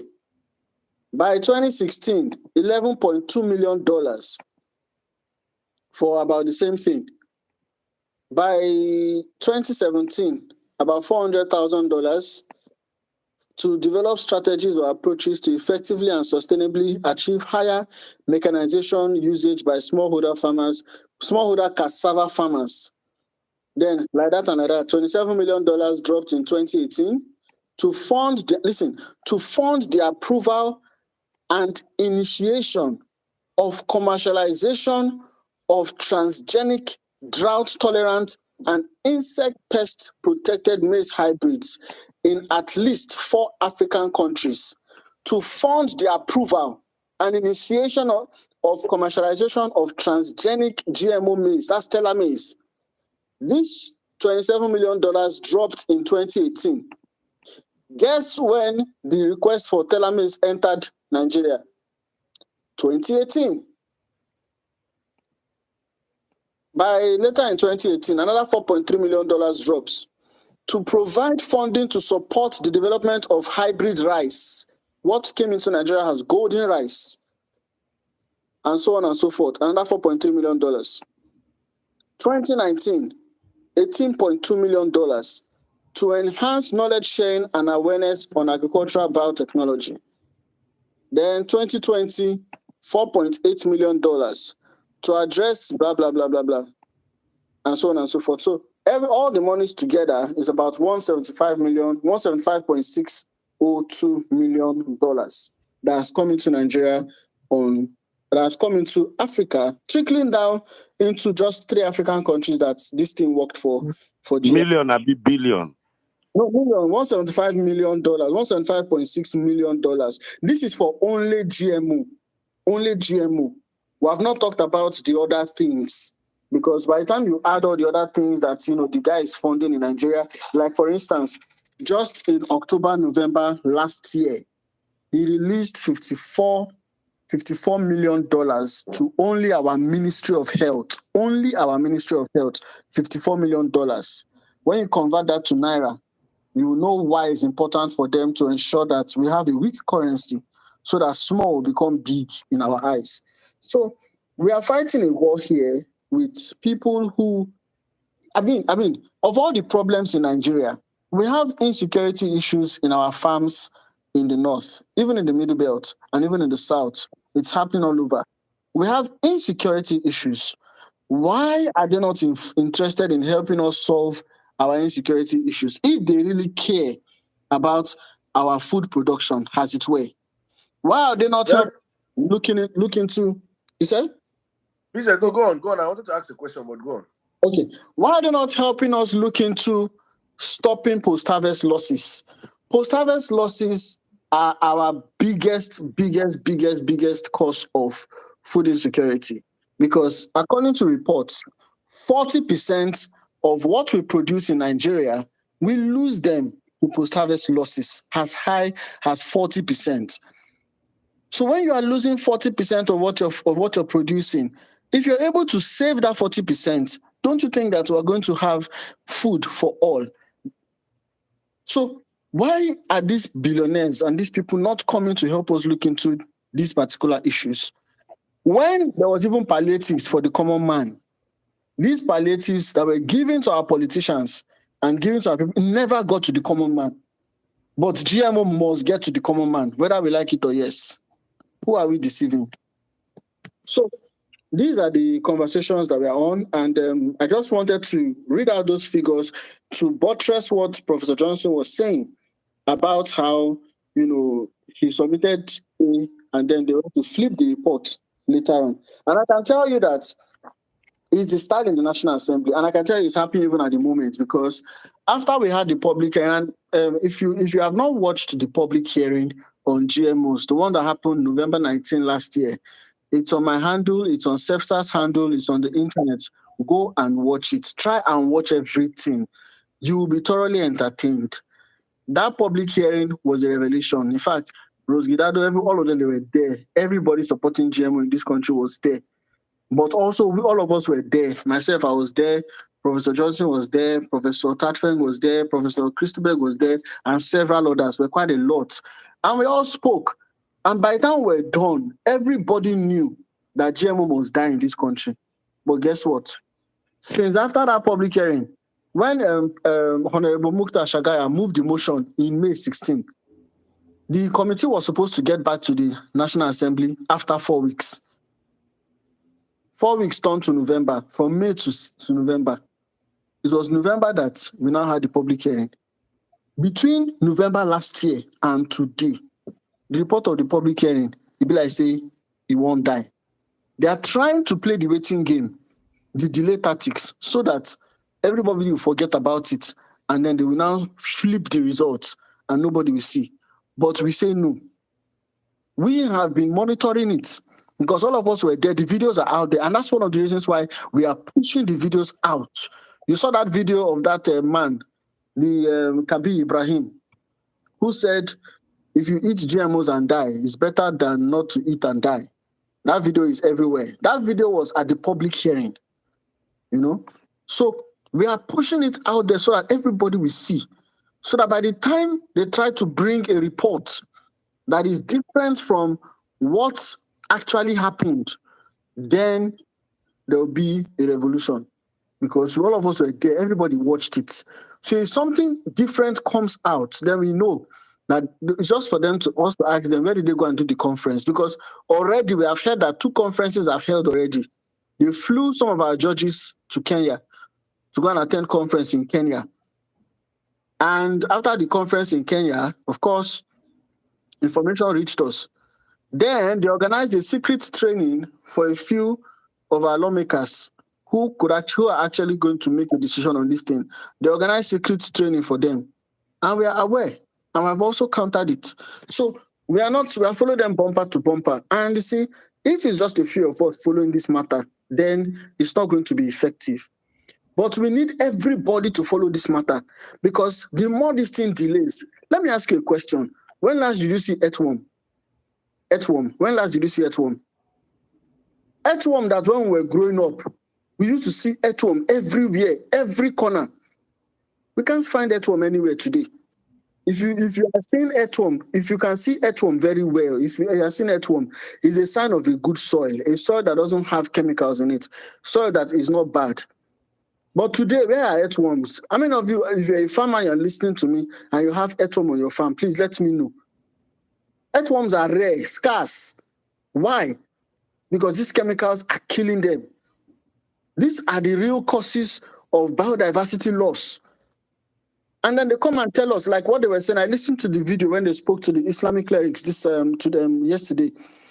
They said that the reason for GMOs is because of climate change, for us to combat food security that is coming as a result of climate change. My question to climate change activists is that, what did the previous generation do about the climate? What did they do to fix climate? I want to know, what did my grandfather do to fix the climate? What did my great-grandfather do to fix the climate?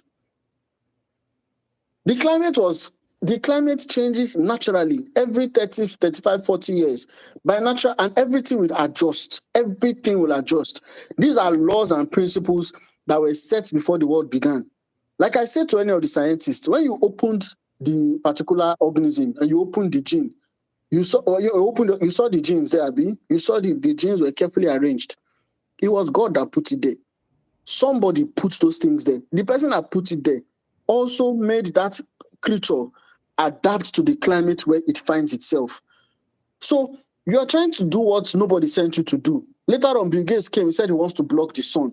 Later, they said they want to fix climate change by pouring chemicals inside the cloud. Later on, nobody sent you people this message.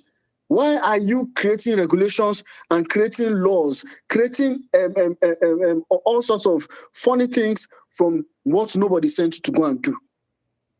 Later, Bill Gates came and said that we must if we must kill all the cows because the cow fat now is causing climate change. It's putting too much methane in the air that we should not start eating lab-grown meat. What kind of thing is that? Who is sending these people messages? Who have made these people the official doctors and farmers for the rest of us? Are we irrational beings and non-living creatures? Peter, let me just cut you short. Let me just cut you short, and I will make you continue. I can never forget that cow fat was affecting the environment. That thing burst my head. S is welcome. They pushed it a few years ago. I said, you know how many cows don't do this world from time? If not like that, these people I have a friend that went to Zanzibar on holiday, and in Zanzibar sent me videos. If you see Bill Gates Island in the middle of the water, in the middle of the ocean, if you see Bill Gates Island, you're not allowed to move to drive your boat how many kilometers to that island. These people that are telling you of climate change are buying houses at beachfronts, owning islands in the center of ocean, and are coming to preach to you about climate change. If they were so scared that the climate is about to collapse, what are they doing all this kind of in these places? It is insane how much these guys use propaganda to gaslight and to bamboozle the society. I remember that cow one. They started doing research into cockroaches, how they can make meat from cockroach. If they grind cockroach like this, do it like this. I said, what is going on? Make I leave cow. They chop cockroach. They started with Netherlands. Oh, the cows in Netherlands, they need to at least half them. I said, what's a cow they chop where they mess with? One cow to one factory is what? One cow fat to one factory is what? All the guys private have jets God that are flying. Maybe begin chop cockroach. Investigation into worm technology, how they can use earth millipede to make a cake. I said, are we planning on how to live outer space? Are we still in Earth? Gentlemen, can I just make one comment? Please go on, sir. Please go on, sir. And we have people here that want to ask questions. So please, if you're up here and you want to ask a question, please just your hands just be up. Let me just say this. This is very relevant. A few weeks ago, your Minister of State for Agriculture said on air that there is no GMO in Nigeria. I don't know if some of you saw it. Sir, I was there. I was standing in front of the Minister of State that day. That video that is on the internet, now me, I used my phone. I have the full recording of that interview. I stood in front of him and I recorded him with my phone. The journalist that asked him the question, I was the one that told the journalist to ask him. And I recorded him. And our Minister of State in Nigeria said that there is no GMOs in Nigeria. I've not posted the video yet. I'm going to post. I just shared it and then it was on the news. I will post it maybe by tomorrow or next. Please, what's the minister's name, please? Look, I check now, Minister. See how useless this set of ministers are under this cabinet. That you cannot even name 5. You can't name 5 of the ministers out of 53 in this government. All bunch of retards. They just carry old archival politicians. Maybe say now just to steal money. They just put it. Hi, God save Nigeria. They can't see Oyinboma when they dash them free money. Big Gates go to use these people. He go give them 2 million. These people go sell Nigeria. We go begin chop. We go chop cow shit. Say that meat. These people, hey, Nigerians enter one chance. May God save us. Please, let's bring in people to ask questions. Please, if you're up here, you want to ask a question, they ask you up, please. If you're requested for the mic, please, it's important, please. Let's pass the mic to the audience. And if you cannot ask a question, you can drop it in the comment section. We're going to ask it also. Please, let's start with the lady. It's a beautiful flower. Please, let's have your question, please. Thank you. Yes, thank you. Thank you, guys. Great room. Professor, can you hear me, sir? I just wanted to make sure before I go on.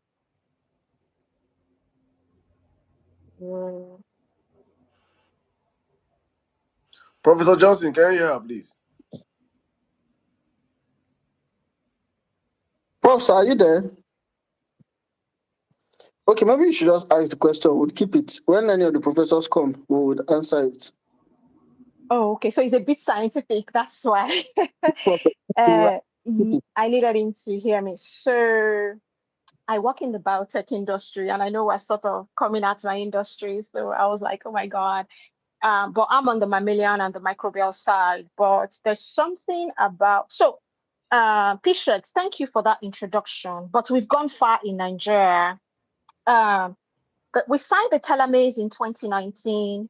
We did the trials in 2021, and we rolled out in dry season in 2024, and 2025 is rolling out now. So for telomeres, for BT cotton, and for PBR cowpea.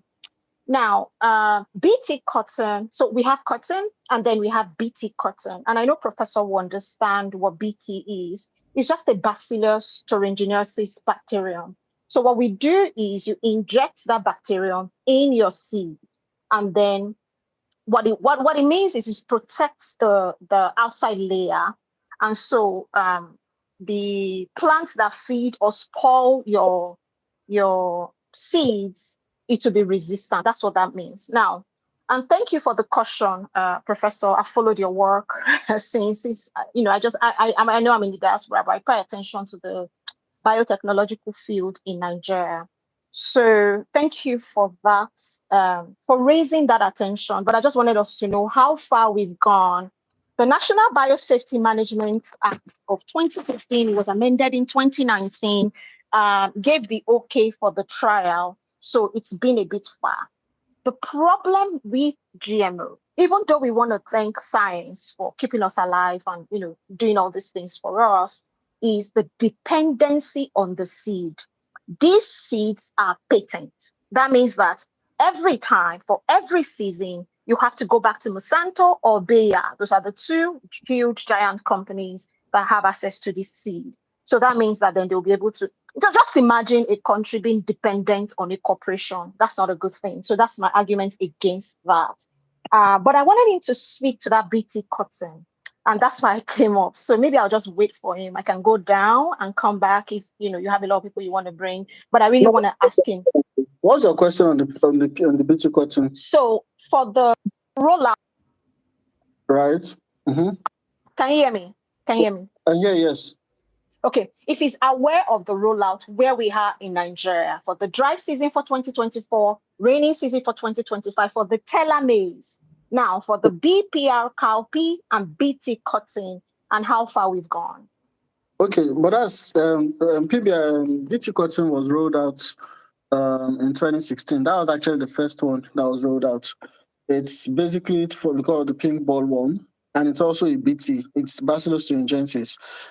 Same gene from the Cry1B stuff was taken from the Bacillus thuringiensis and put into so it's also a BT cotton, and that was rolled out in 2016. That's actually the first one. Everywhere they've introduced this thing, they always start with BT cotton.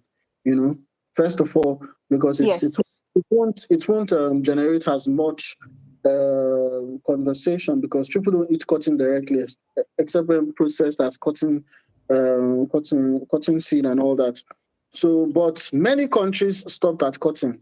For instance, in India, when they introduced it in the early 2000s, it led to the death of over 300,000 farmers because it failed.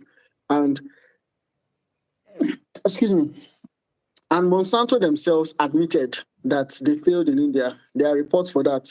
Tons and tons of research, peer-reviewed research, to prove that Monsanto failed in BT cotton in India, led to the death of many Indian farmers. In fact, it got into Bollywood. They had to make movies about it. It was a big thing in India, and India never moved out of cotton. Many other countries like Burkina Faso in 2016. They pulled out of, in fact, Burkina Faso introduced BT cotton much earlier, but in 2016, they finally pulled out of the whole thing because it gave them inferior lint. They couldn't export it. It wasn't as good quality. And of course, it created seed dependency. Their soil was destroyed. And then all the farmers, if you go to YouTube right now, just Google 500 Burkina Faso cotton farmers revolt against BT cotton. You'll see the videos there. They revolted against it. So, but it's just sad that in Nigeria, what everybody has rejected. Even our Nigerian cotton farmers, I spoke to the cotton farmers, I spoke to the president of the Cotton Farmers Association in Nigeria, and he said the same thing. When the thing came into Nigeria, it was 15,000 per kg, and you need 4 kg per acre. Right now, it's 55. As at last year, it was 55,000 per kg. So that's about about 220,000 naira to plant cotton on 1 acre. How many farmers have that kind of money? And he complained that right now many of them are bearing the brunt. If you go to 23rd of September, Business Day article, 23rd of September, you see a report by the Cotton Farmers Association of Nigeria, NACOTAN, complaining about the failure of BT cotton in Nigeria 6 years after. All the promises made by Rose Gidado and her ilk, everything to the drain. And of course, like I said earlier on, no one is talking about it because we're fully desensitized in Nigeria. The cotton farmers are crying. Later on, they'll move from cotton farming to to cattle riding, and then because everybody has to survive. But guess what? We're destroying our soil, destroying our land, and they're crying out, but no one is hearing their voice. Other people have cried out in other countries, and the government has taken actions. But our own government have attended conferences, and then they've given them per diems and dollars, and of course, sweep it under the carpet. The press, until you pay them, they won't carry your story. So I think, does that answer your question about when BT cotton was rolled out and how far it's gone in Nigeria? Please let me know. Oh, yes. Yes, and for the Burkina Faso, I tell you, I follow it. What about the cowpea? Have you seen the reports? I guess, can you point me to where I can find that report? I couldn't find it. So the PBR cowpea is even the same thing. Now, the PBR cowpea is, there's a lot of research coming out on PBR cowpea in Nigeria. A lot saying, and you see, this is where we need to also balance what we say. One of the reasons why some of us are able to really go against this thing is because we don't study these things because we want to go against it. We study it to know. Let us be clear. Let us be objective about it. And research came out that PBR cowpea, which is GMO beans, essentially, that it has reduced the number of use of pesticide, that they apply on it. That one was rolled out, I think, 2018, fully in 2019, and they said it's doing very well. That it's everywhere. They improved on the seeds, and they even said that the Nigerian scientists that worked on it was actually that Nigeria was the first place, I think, in the world or so where they were fully able to complete the project with some Australian scientists and co and stuff. The very guy that worked on PBR cowpea, Dr. Abraham Issa, he was the one that I debated him. I debated him at Brekete Studio. He was there. And the flaws with PBR cowpea is very simple. Number one, there are no long-term research to prove that after the third or fourth year, you are not going to increase the number of your sprays. There are no long-term research to support it. There is no health-based risk assessment to support it. And the so-called research that they have was funded by the same OFAB. So you're already looking at because that already invalidates the whole thing. And also the soil. If you do the microbial test of the soil, like was said at the public hearing by, I think, Dr. Ifeanyi Kasmir, if you carry out the microbial test on the soil and before and after you plant PBR cowpea, it's not the same. The soil is being affected big time. And there are research to prove. Sorry, please, patience, when you're calling this PBR copy for the layman, what is the term for the layman? Common mother and father is beans. GMO beans. Beans. GMO beans. Hey! Yeah. All of us in the chop akara. Hey! Oh my God. It sound Jermaine. You just saw PBR copy. It's beans, GMO beans.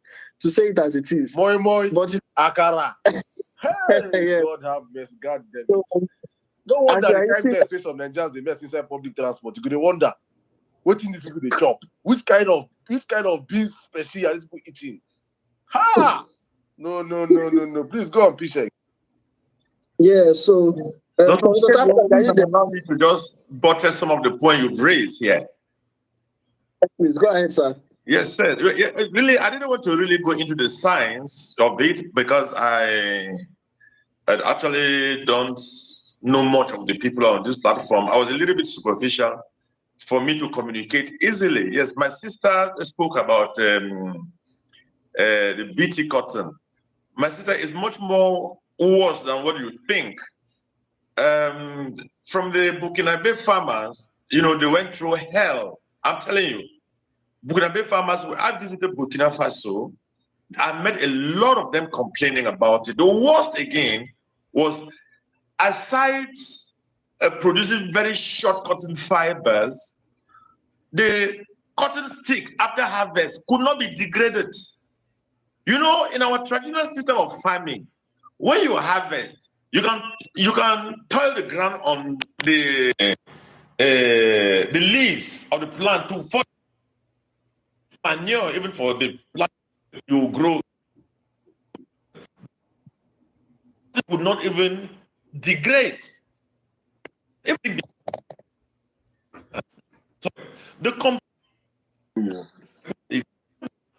Prof, I'm losing you. It was sustaining. Hello, Prof. Crops. Your internet is not. Your internet Could not grow. They had to abandon those. Prof, can you hear me? 5 to 6 years. Prof cannot hear me. Prof, can you hear me? Prof, don't vex. Prof, network don't be GMO. Your network is genetically modified.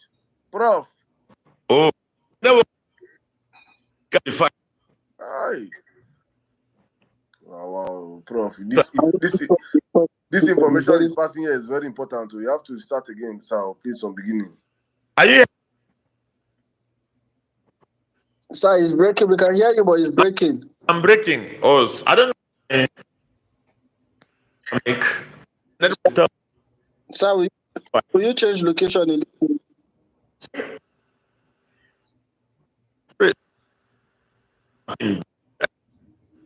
See what we are struggling. We can't hear anything you're saying. So if you can hear us, please, if you could drop and come back, sir.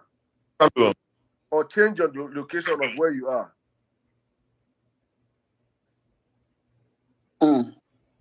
Okay, I think he's trying to connect back. So please, pick it up from here, please. Thank you. So what Prof was saying was so important, Please, why they use a local name for us? I beg. If you want to call, let's call the local name for Nigerians. That's where Nigerians, the ones who understand. Because if you call them, I can't call Pinabu, you see that waiting concern them and come people don't chop beef now.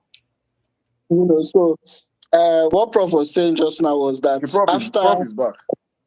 Oh, Prof is back. Okay. Yes, the two profs are back.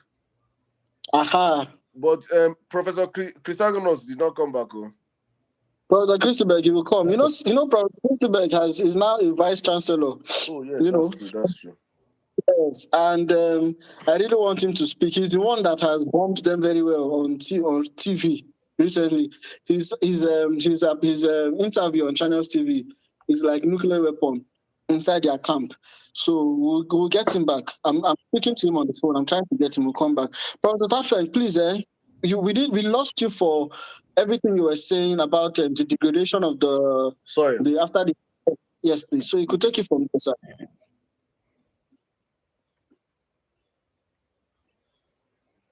Professor Tafeng. What if I told you that this program is being jammed? It's very, very possible. It's very, very possible. Science is a speculative way of thinking. Yes. Even though some will say it is conspiracy, whatever they call it. But no, sir. During the public hearing, sir, the public hearing, when I was streaming it to YouTube that day, it was jammed.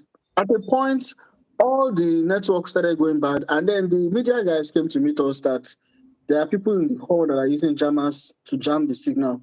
Because that public hearing, to date, is the most attended public hearing at the National Assembly.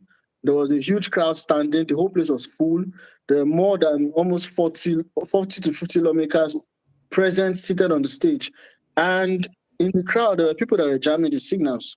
They were jamming the signal that day. By the following day, they had tried to bring down the public hearing from YouTube. They tried to bring it down from our handle, but they were not. They were unsuccessful. Then they started mass reporting our YouTube page. YouTube page that has just, as at that time, had like 100 people, not like anything serious. But then next thing we went there and then we saw that YouTube had brought down the page. We had to contest it with YouTube that you can't take it down. So they've tried to bring down several of our videos. Even when we went to Omoye President's studio, that video, they brought it down from you. They reported it till they brought it down. You won't find that video on the Omoye President's YouTube page. You only find it on Twitter page, not even Facebook. So we understand that it's a war, and they try to jam and try to mess up our signals from time to time, but it's not going to stop the truth from going out. That is not going to happen. So, yeah, Professor Tadfen, please, if you're back, we need you to continue on that thread that you were on. Just unmute your mic, sir, and then we could take it from there. If not, just interrupt me. If not, maybe I'll just put it into perspective so we can move on. What Professor Tadfen was trying to say is that after the harvest, the stalk of the cotton was not degradable. It didn't, you use it for mulching in our normal farming practices, but it didn't degrade. It was just there. It didn't degrade. And that's what I said earlier on. There's a video I have to that effect I can share. GMO food is not biodegradable like your regular one. When we say these things, they will ask us for peer-reviewed research, and they say evidence-based research. And many times I want to tell them evidence-based fire you there, and that's what I want to tell them. But of course, playing in science, you have to play with evidence. But I mean, the facts are there. Let's go to our hospitals and check how many people. I mean, in Nigeria, we don't keep records. There are no records of incidents and cases of certain types of diseases in Nigeria because they don't want to look at the reports. They don't want that data to exist because data would inform research. So I have a friend who had bread.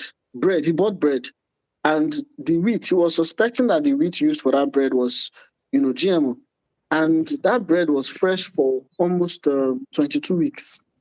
He put the bread on his table, like you put your radio, your phone pouch. He puts bread there, and the thing for 22 weeks, no single fungi grew on that bread, no mold, nothing. And then somebody will eat that bread, and you will tell me that stomach will be normal? No, now. So these are the concerns. At least Professor Tadfen was saying it. The stock did not degrade on the farm. And of course, messes up everything. And that's what I keep telling the scientists.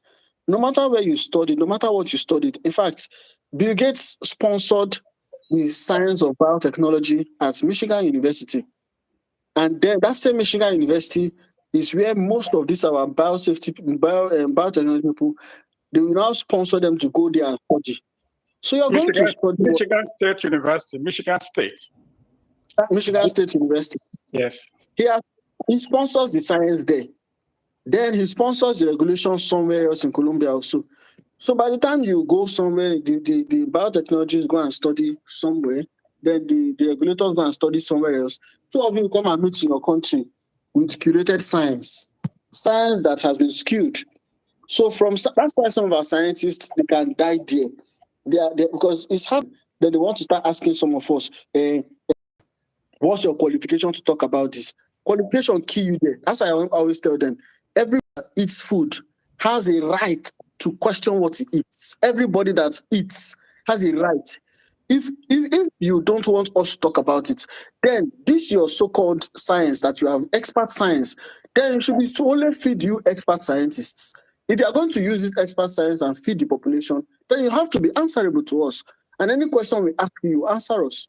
So that's what I tell them, because they use it as one of their talking points to try to dissuade people from talking about it. You can't, it's not jazz. And science is not religion that you tell us to believe the science. You can't tell us to believe the science. Science was born from inquiry, from questions. So we would keep questioning them, we'll keep studying on it, and we'll keep, firing them properly. So And that's why, Emir Saddam said, if you have questions, please bring out the questions. And we have eminent persons in the house to answer the questions. Professor Tatman, can you verify if you can now speak, please? While you are waiting for Professor Tafeng, can I just make one statement? Please go on, Prof. The fact that the stocks do not degrade is the same basic principle that was provided by those who are against vaccines. The new form of vaccines that are created through Bill Gates Foundation sponsorships and being currently traded all over the African continent, in the sense that the RH factor that is implicit in the vaccine cannot be removed from your DNA once you've taken the vaccine. And they will like to tell you that if you will urinate and the excess will go off. No. If you ask the two Nigerians who were involved in the RH factor component of vaccine production, they will tell you just that. So there is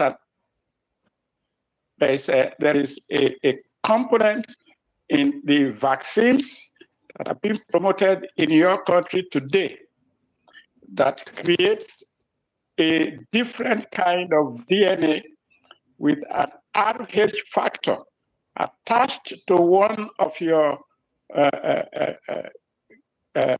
protective DNAs, which fights infection, yes, but it creates other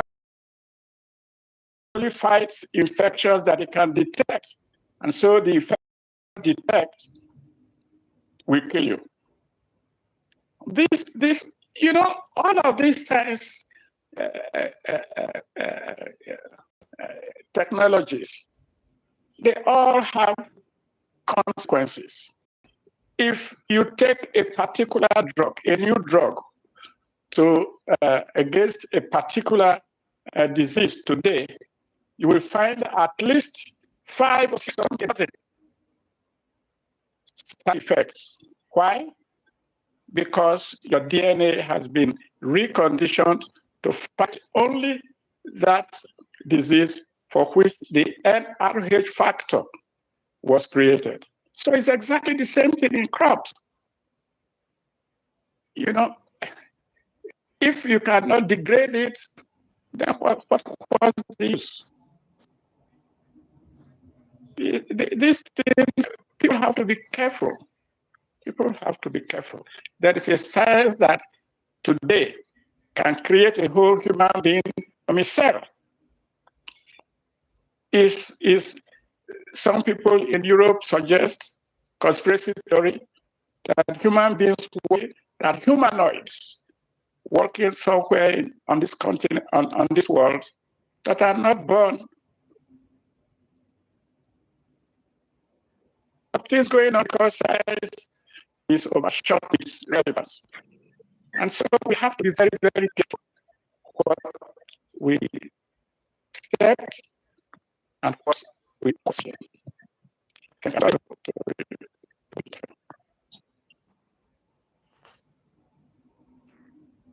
Professor Tatfen, can you hear us now? I can speak. The line breaks. Are you hearing?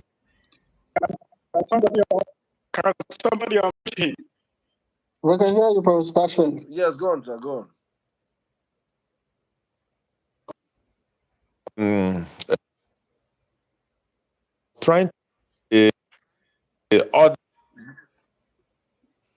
cotton, because somebody a term that everybody Professor Tatfen, sir. Great. It's like Professor Tatfen. Like I will have to call you on the phone. Professor Tatfen, it's like I will call you on one of my other phones. Then I'll put the phone near the because it's breaking seriously. Like almost every millisecond, you're breaking. If you can call me, I can speak through. Yes. Let me call you. Let me call you on my other phone, and then I'll just put it close to the. Just hold on a second. I'll call you. 1 second. These people are doing everything. So this conversation will not go out there. No. Matter today. Today is today. Hello, Prof. Can you hear me now? Yes, I can hear you. I hope the audience also get. They are hearing you. Yes, sir. All right, thank you very much. So I was trying to take a leap from what the sister said, trying to explain why the cotton stock couldn't also degrade in Burkina Faso. So aside the low yield, those cotton stock become what they call xenobiotics. That means compound that cannot be degraded by microorganisms. It's either those microorganisms were not available in the soil to degrade these cotton stocks, or they were available, but they were unable to degrade them. So there was an environmental issue with BT cotton farming in Burkina Faso. As I'm talking to you now, if you listen to what the Burkinabe president said recently, that never again would they want to experience that kind of thing. So that's why you see the kind of agricultural revolution that is going on in Burkina Faso now. So now, GMO can near it. They don't want to smell it because they had it actually very hard with GM. Talking about beans, the most annoying thing is that beans is marketed in Nigeria, but how many of us are aware? How many of us are aware? Because they always sneak in some of these products without letting us know. Just as I said in my earlier presentation, it is not true that you cannot label GM in Africa. You can label it. There's what I call genetic labeling. What they are doing actually is to remove a gene from an organism into the beans. There are also genes we refer to as chromogene, genes that provide colors to grains. What can they as well? Remove some of these color genes from other plants, transfer into the beans, so that beans will be green or violet. At least if you fry akara with beans that is violet, we will know. Why are they disguising the identity of the GM by making it look identical with the conventional? That's the question we need to ask ourselves. Actually, you don't need to sleep from morning till midnight to really understand that GM is not something we need. GNA is a violation. GNA rapes our culture. We know what our culture demands. And GM is I call it the GMO, especially for food, is an anti-godly technology. Why am I saying this?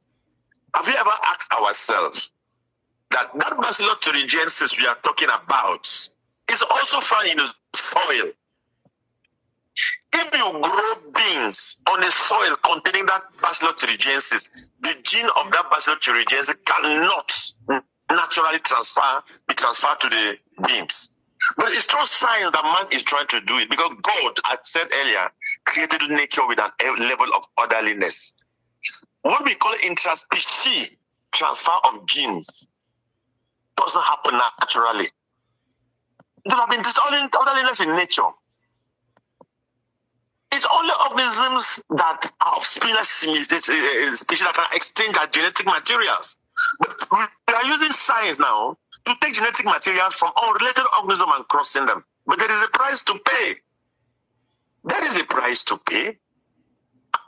One thing our scientists, those who are promoting this deadly science, don't understand that no gene works in isolation.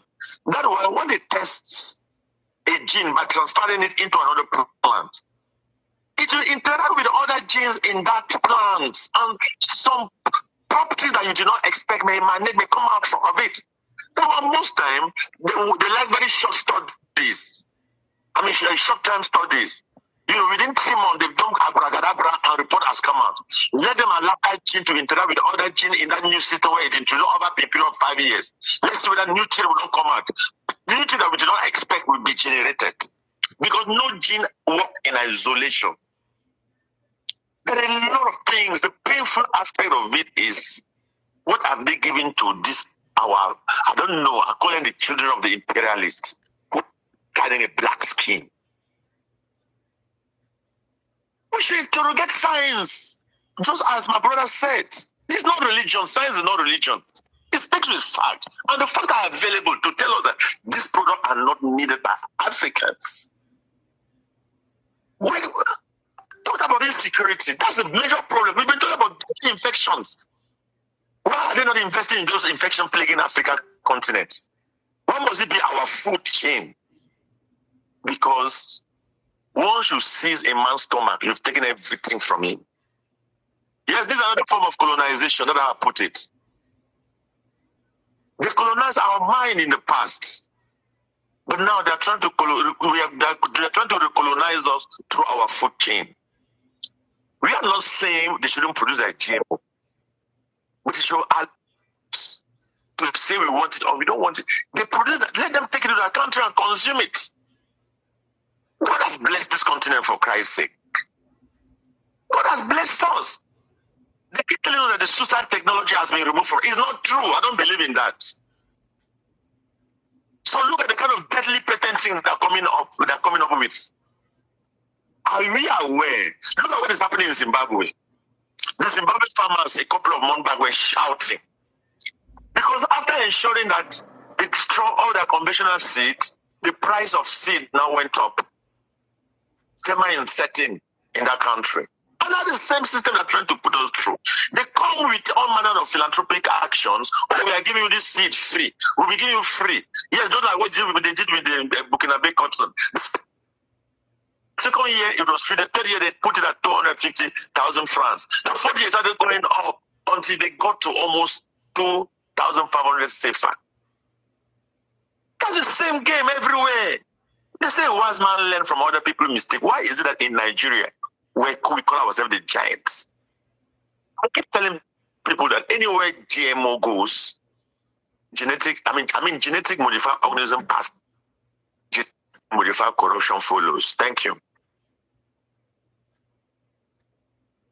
Wow. Thank you.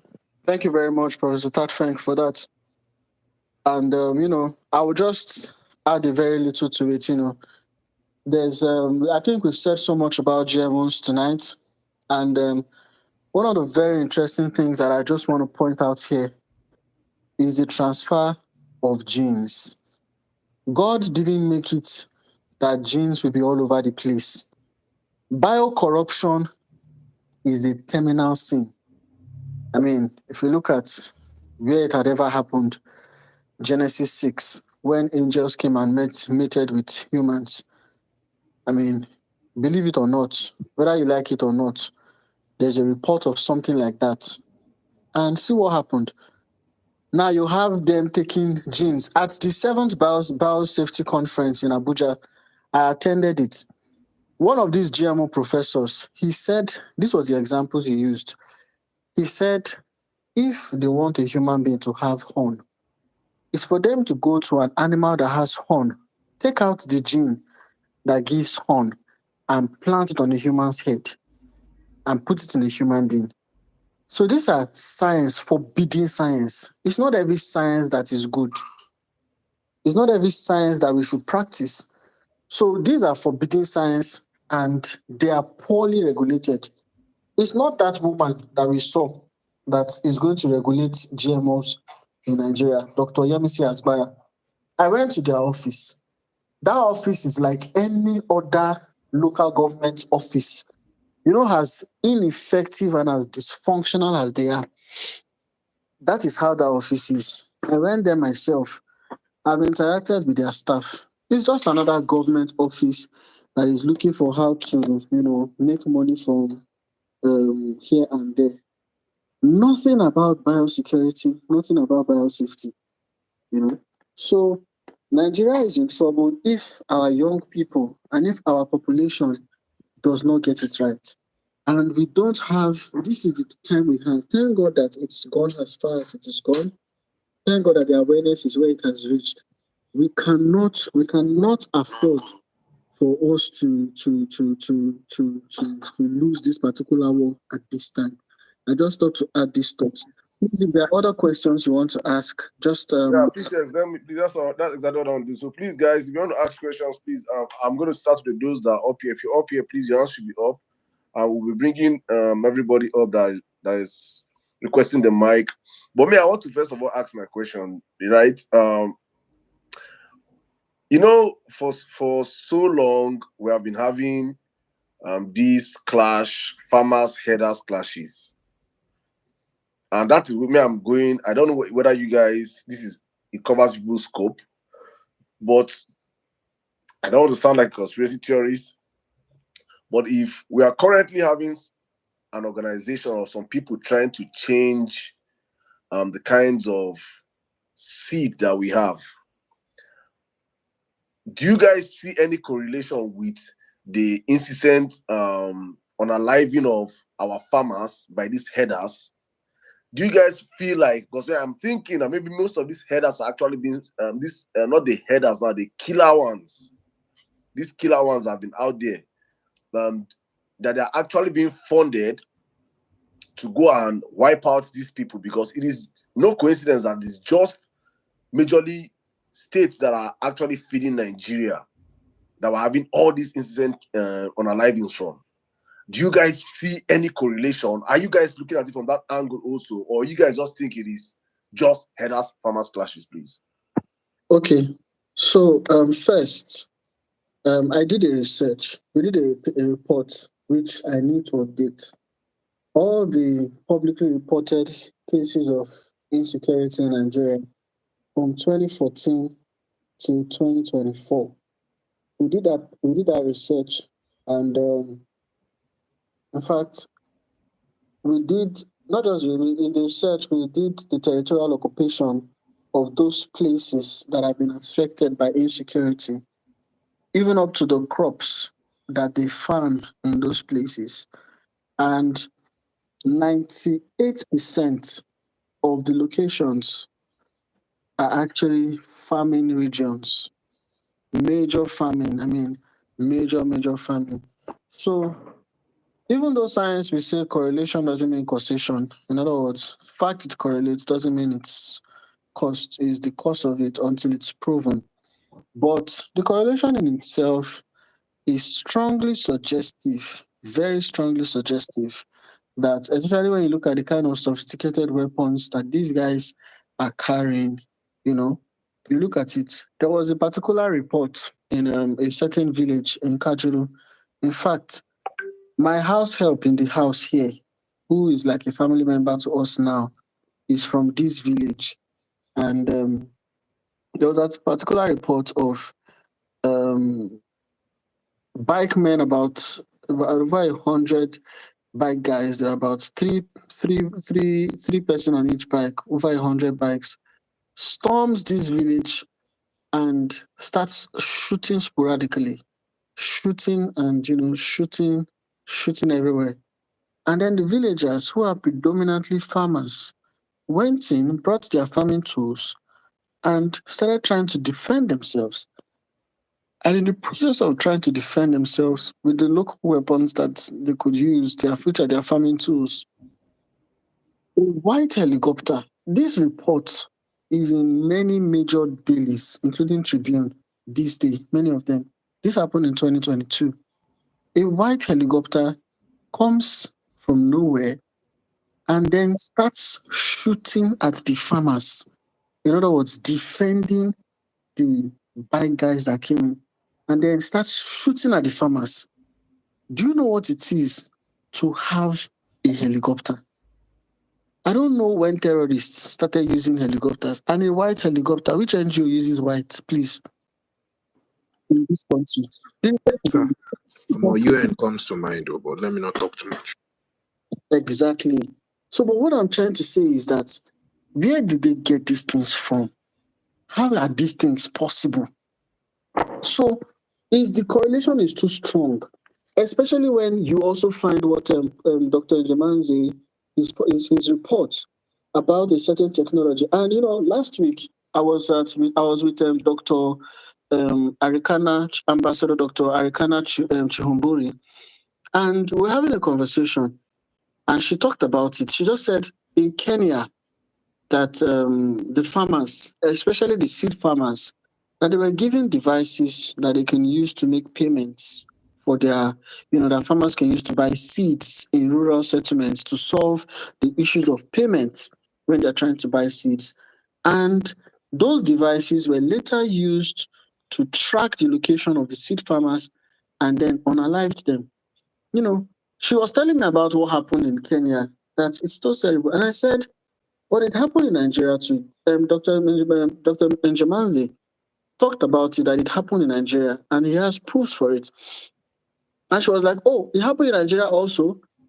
So you're looking at similar blueprints across Africa, and these are people, this is how the many of these organizations work, especially where you have USAID, for instance. They always have USAID actually works for the CIA, has always worked for the CIA. So they've always advanced a course that aligns with their agenda. And then you ask yourself, what's the big agenda? What's the big picture? And it's very simple: dependency. The sovereignty of nations is too much for some nations to have. Nations must be dependent on the global powers. It is something that we must never forget.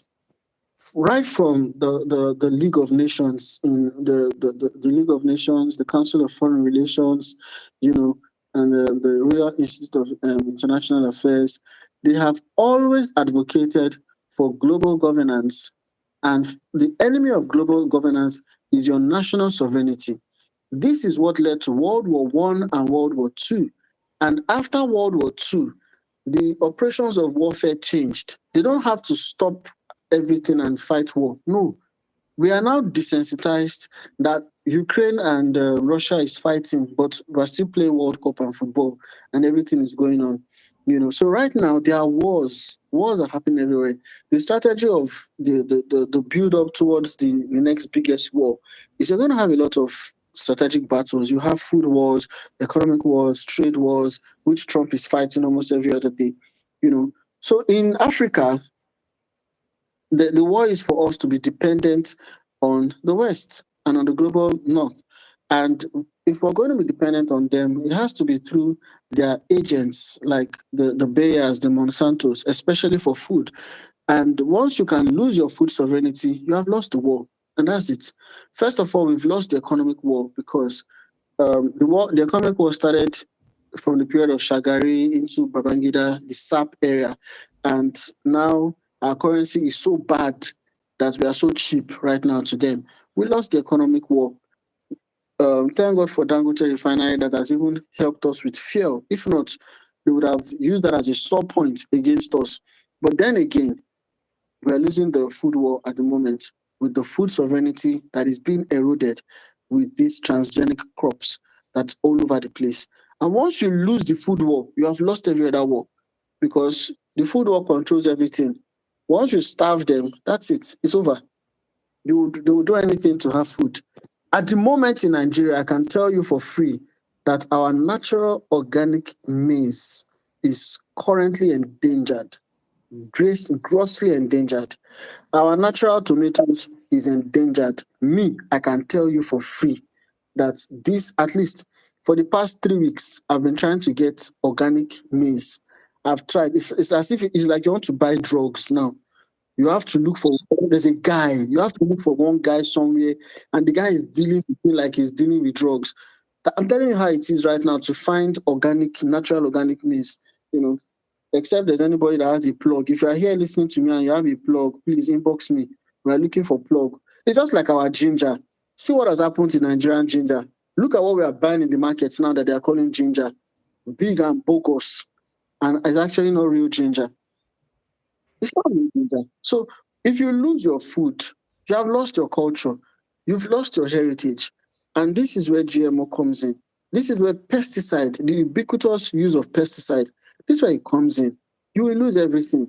And this is why we keep talking. We don't have a product that we're coming to market. Okay, I finished talking now. There's no point I'm going to bring out one product and say, okay, now that I've said don't go to GMOs, I have this special product. I'm not going to do that. Everybody look for your solution yourself. But my own is to tell you the dangers with this thing. Thank you, my brother PShex. Thank you very much. Honestly speaking, because even me, it makes no sense that the sovereignty of a nation, the food you're eating, you want to put it in the hands of companies that are not even based in the country. One, that every planting season you have to go and buy seeds to plant. It is any sane mind should reject this. Any sane mind should reject this. It is just common sense that okay, what if tomorrow that company folds? What if tomorrow something happens to that company, it stops existing, so we can no longer buy food and eat in our country? Because the organic seeds of those food that we have all of a sudden become dependent on, we can no longer access them. It is insane. But thank you so much. Let us open up the floor for people to ask questions. I'm going to start with from who came up here first. Emmanuel, please, your question, Emmanuel. Then I'll come to Justice, then the Avowed, then David, in that order. Please, if you're up here, I want to speak. You want to ask a question, please. Your answer should be up. Please, Dr. Jackie, if you want to ask a question, please, you could just help us with your hands up. Thank you. Emmanuel, please, in a minute, please, your question, please. Thank you. All right, hi everyone. Good evening, good afternoon, depending on where you're speaking from. First of all, let me say thank you to Saddam. I think this is one very important topic of discussion. So straight to it, right? So thank you, PShex, and to our learned, esteemed professors that are around here. I'm not a full-on scientist, so I can't really speak to some of these things, but let me come from the point of view of a normal Nigerian, right, who is sitting down today listening to this space, and then he's asking himself the questions of, if this is the level of I don't know what word to use, because almost every statistics I've heard today feels like a nightmare, right? It feels like a horror show. If this is the level to which Nigeria has degraded to, how then?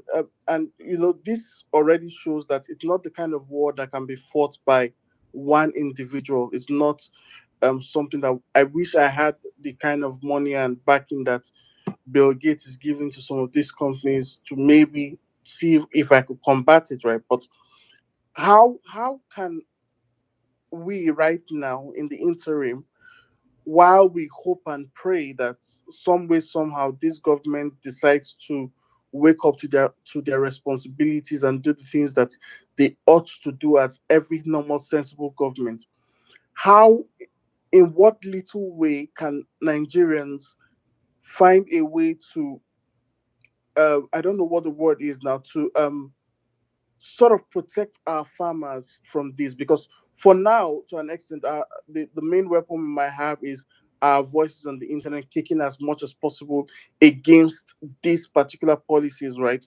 But how can we help farmers not to lose out totally? How can we ensure that they are getting the right kind of seeds? What is the, if a farmer is listening to you right now, what is the advice you can give to them to say, okay, this is the best way to get your seeds.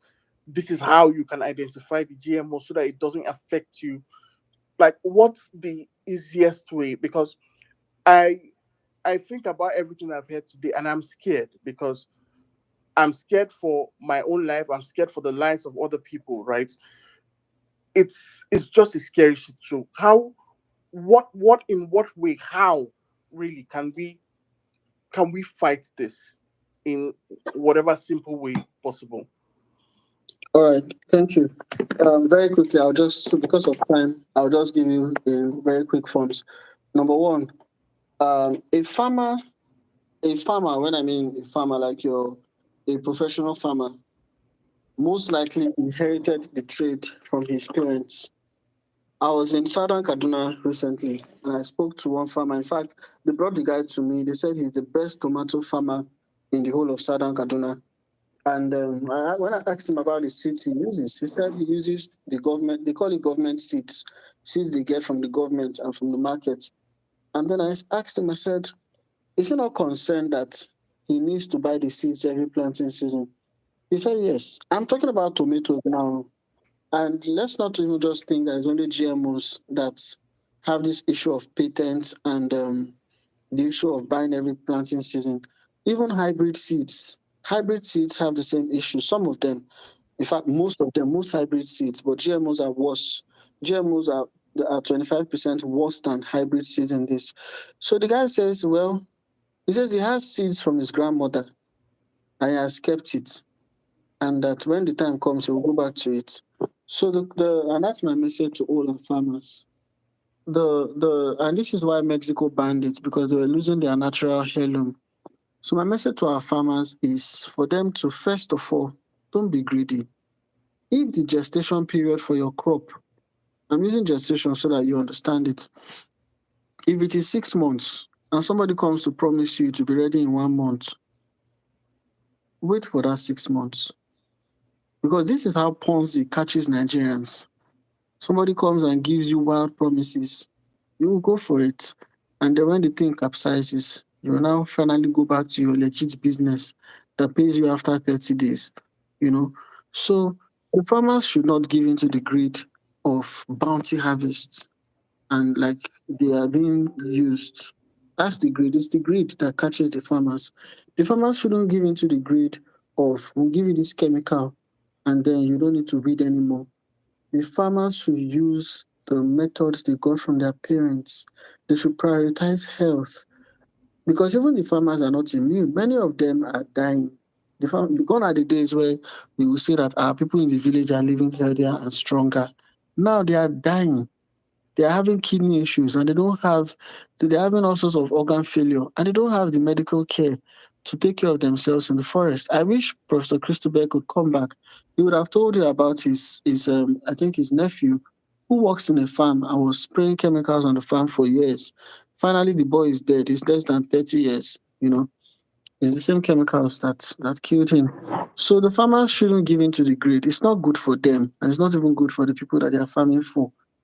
So that's the first thing. Then the second thing is they should use the seeds and the planting stock they got from their parents. Many of them still have it, and they should go back to it. They should go back to the organic manures that they were using before all these synthetic manures came into play. They should go back to those methods. They are more laborious, they are more challenging, but at the end of the day, they are better in health and in results. That's what I think. Sorry, please just pardon me to just ask this last question. So I get the message that you're passing. So this is probably where I'll just close it on. So what about the cases where, based on the numbers you've given today, right, we can see how large and how aggressive the investment has been from Bill Gates into this sector. What happens when as time goes on, they would want to scale on the investment that they're putting in, right? What happens when they try to flood the market with these things? How do the farmers protect themselves when the market is fully flooded? Because for example, it might not be all farmers who saved the seeds that they got from their parents. How then do they protect themselves from these things? And is there something like a fund? Is there a place where they can possibly go to get properly natural seeds? I don't know. I'm just spitballing the way it comes in my head. But if there's something to that.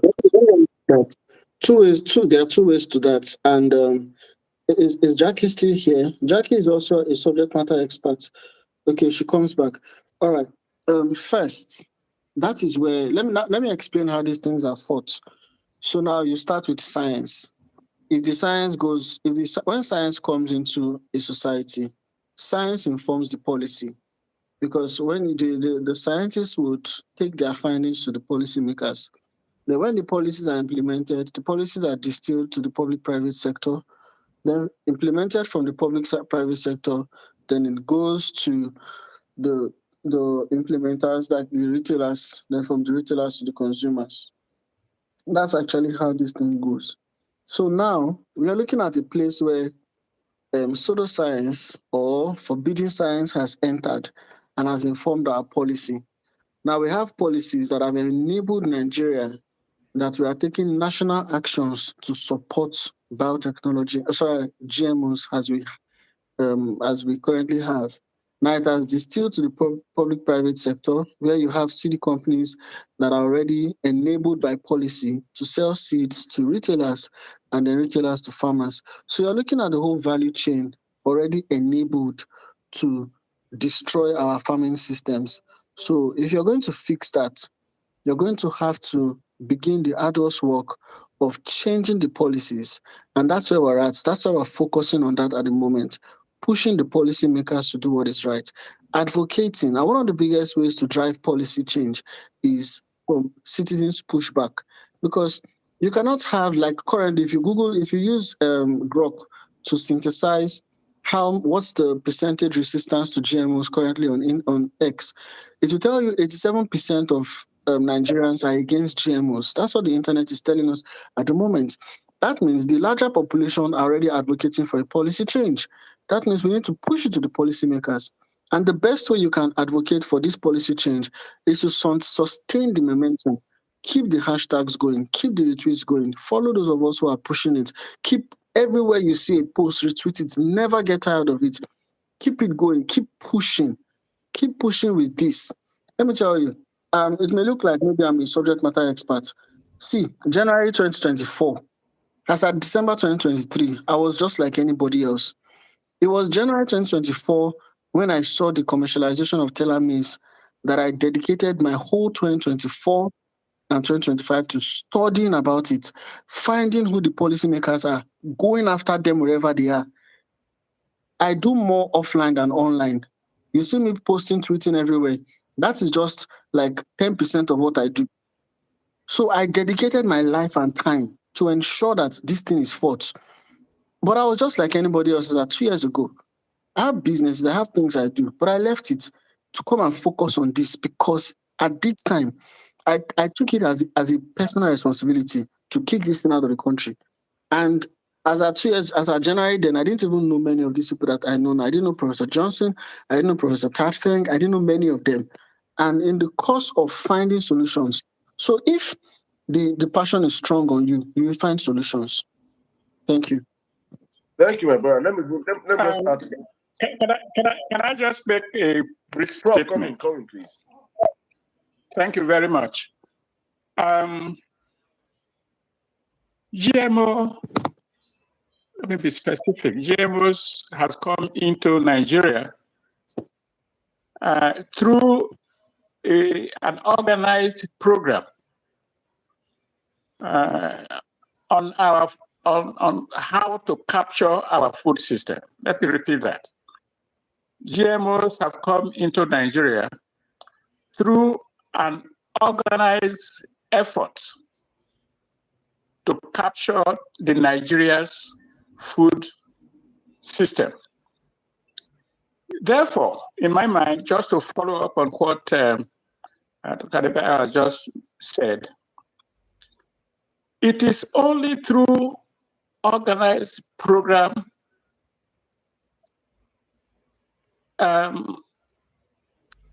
in a rather scientific process to bring about reversal.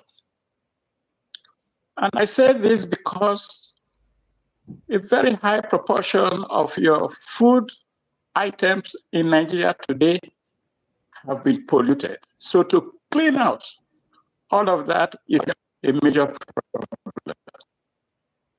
So you have to start by enabling a new breed of scientists who have the capability, people like Tafeng and Amoye, who are excellent microbiologists who are in this area, to come out and be able to clean up the food planting material of this country. And that takes quite some time.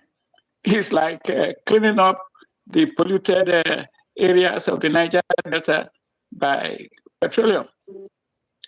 So that will be my first suggestion. Suggestion number two, and I'll be very brief here, is mind-boggling that this particular discussion of today has both APC and GMO. At first, I didn't see the interlink, but now I can see it when I hear Dr. Adebayo speak. To change policy, you've got to change the politicians.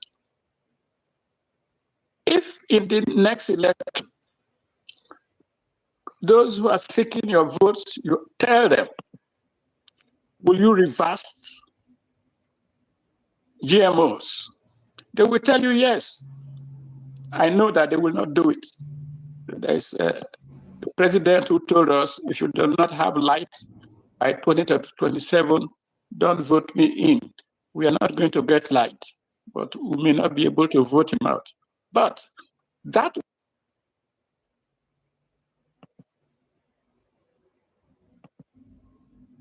They don't attack Prof Network. And where Prof, the internet not supposed to shake up. when you begin to talk truth, they could just send GMO attackers. Prof, you must finish this statement. You must finish it. If he means that, you go record them. You go record and send them. As Prof called APC, the fire in network. These people. Prof, please. If you need you to record it and send it to place. Meanwhile, guys, please, I don't know, just to add to the conversation, because people are asking me what can we do on the live or on the space to just, add the conversation out there. Let's just use the hashtag say no to GMOs. Everybody, please just jump on the hashtag.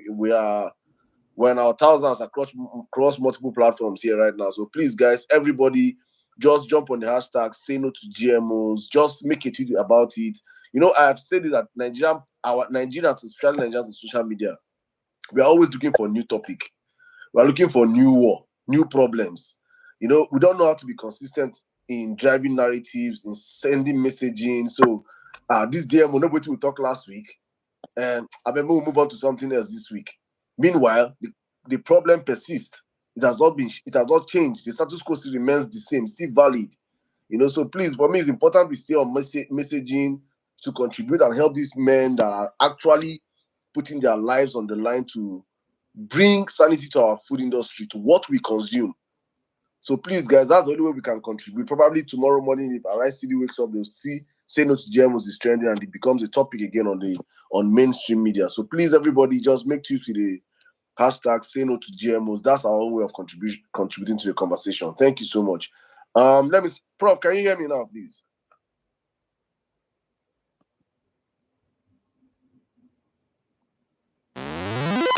Hey! This one now, GMO Pro Max sound. This guy sound. Okay. Wow. Oh my goodness. Dr. Pinchek, say Dr. Jackie has Dr. Jackie now she's one of our people. She's also a subject. That's all of our chop organic. I just be fresh.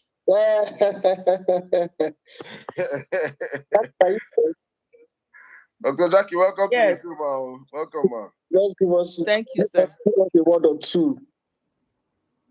Okay, thank you so much for putting this together.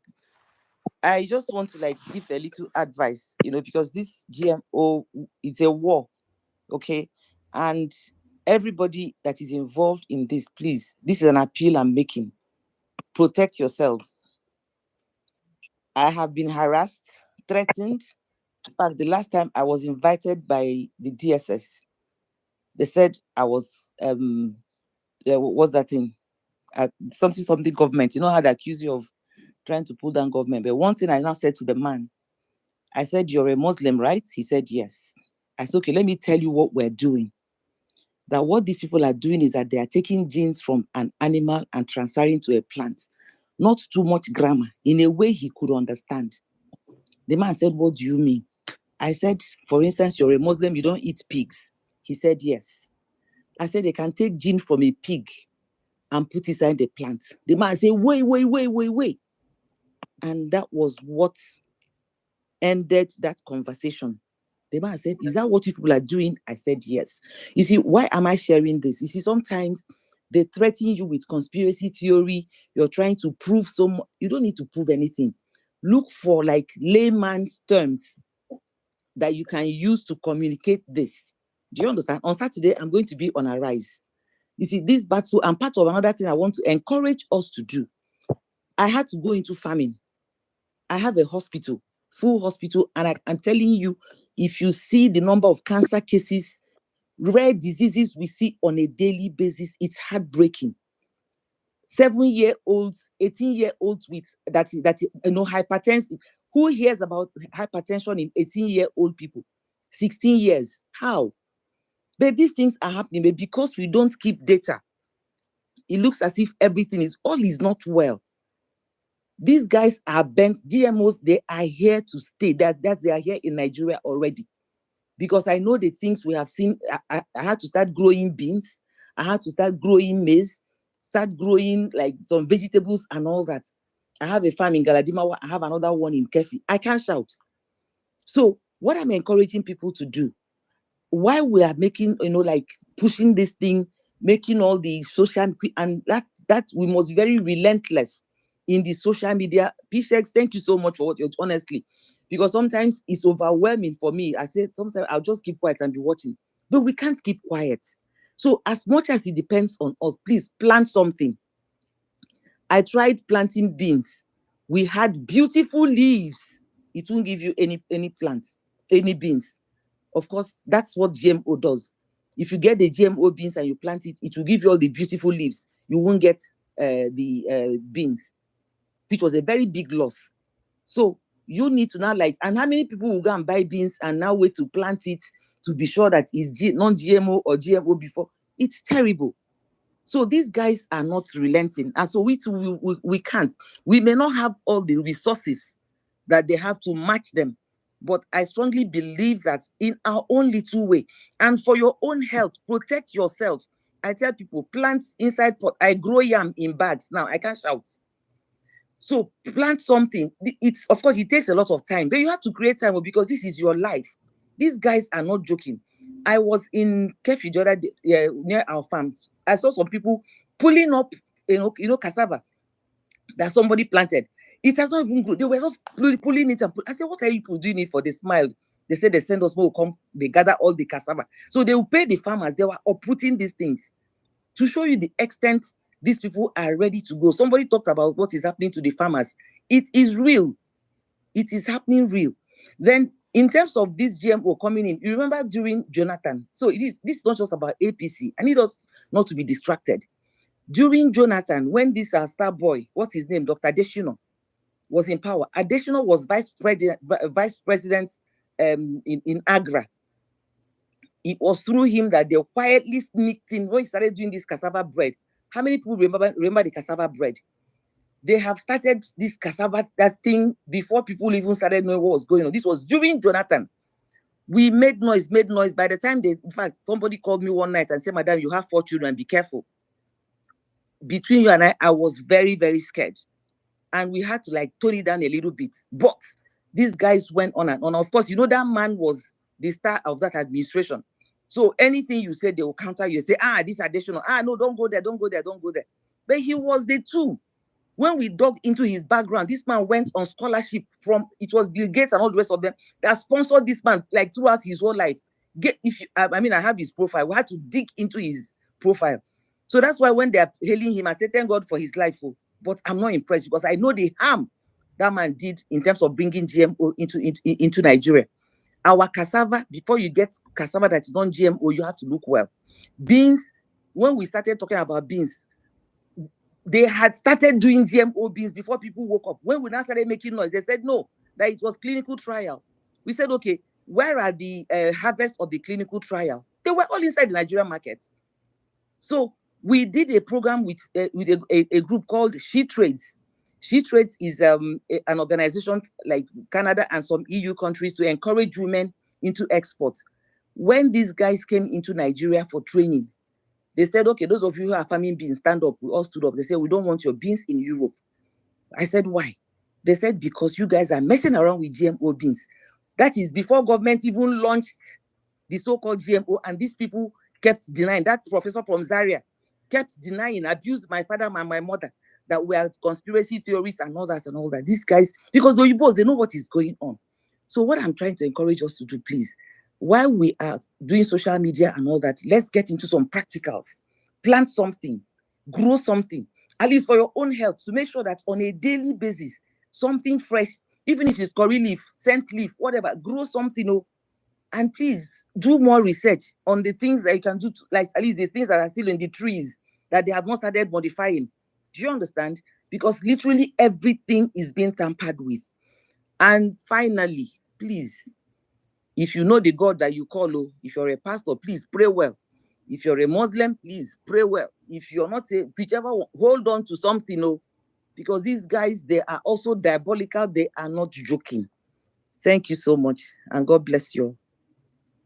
Thank you very much, man. Thank you very much. Honestly speaking, I've just been here listening to so many videos of this man. A man that comes out and say his plan is to reduce the population of the world. That there are videos scattered around the internet saying his goal is to reduce the population of the world. Is someone that people are banking on for healthcare, for the food they eat, and they're vouching for. This one, and people want them to say, oh, in Bondo do jazz. These people, they are just strong past our own juju. Yes, very diabolical. Because I can't understand if a man openly have sat down in videos, multiple places, saying that his plan is to reduce the population of the world, and you people are entrusting your healthcare to him, the vaccines you take to him, and you not say that, is if it's not him, Africa for I don't get polio, Africa for. No. It's crazy. Thank you so much, Dr. Jackie. Thank you. Please just stay up here with us, please, in case we have questions for you, please. Thank you. Let me pass the mic to David. David, the Justice in that order. David, please welcome. David. All right, Justice coming, please. Yes, thank you very much, Oh, sorry. Okay. Can I still speak? Please, let's. I'm trying not to make sure this is submission. We want it to be a question-based conversation today. Please, if you have a question, you hit the question, because we have multiple people that want to ask. So today is not talking. Maybe we can come back to talk next week. If you have a question, absolutely. Please. Thank you very much, Saddam, for that. No, not you. Justice David already come in now, so I'll come to you after you, Justice. Okay. Thank you, bro. Okay, David, come in. All right. Thank you very much, Saddam and Pishek. Thank you very much, and other our eminent professors and our facilitators here. Thank you very much. Yes, Professor Tafen happens to be my lecturer back then in school. But I was so happy seeing him here. As a matter of fact, he has been an advocate against GMO back then in school, while we were still in class there when he was lecturing us.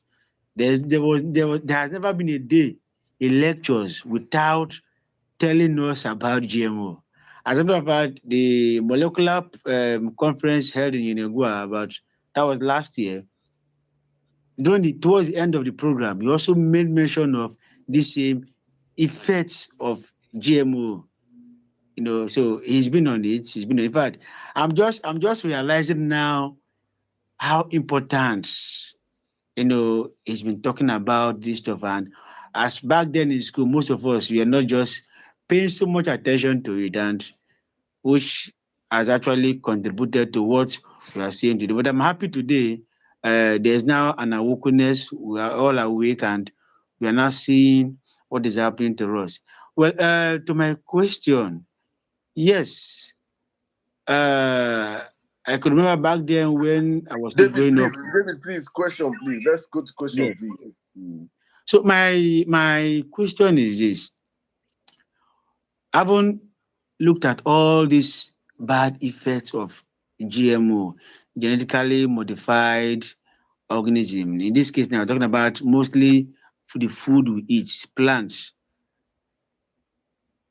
How can we, you know, make this advocate this effects of this genetically modified organism? How can we bring it down to our farmers so that they can actually understand and know that yes, because believe it or not, the seedlings or these plant seed they are buying, most of them are being sponsored by the government, in the sense that the government or the government agencies are the ones that still sell this same seed to them.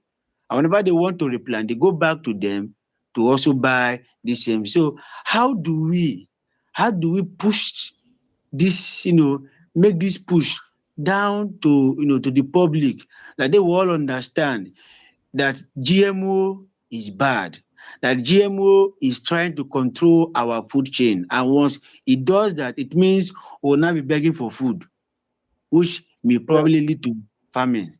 All Thank you right. very David, much. David, because of time, I will just refer. I don't know if you were here. We answered a question already very similar to this, and I will just give a quick rundown. And if anyone has a question along this line, also, I think the answer also suffices. You see, because of time. See, it's very simple. I started by saying then that we just hope that the greed of our farmers, we allow what we say enter their head. That is the honest truth. Because normally, cassava that takes 1 year, somebody will come and tell you to take 3 months.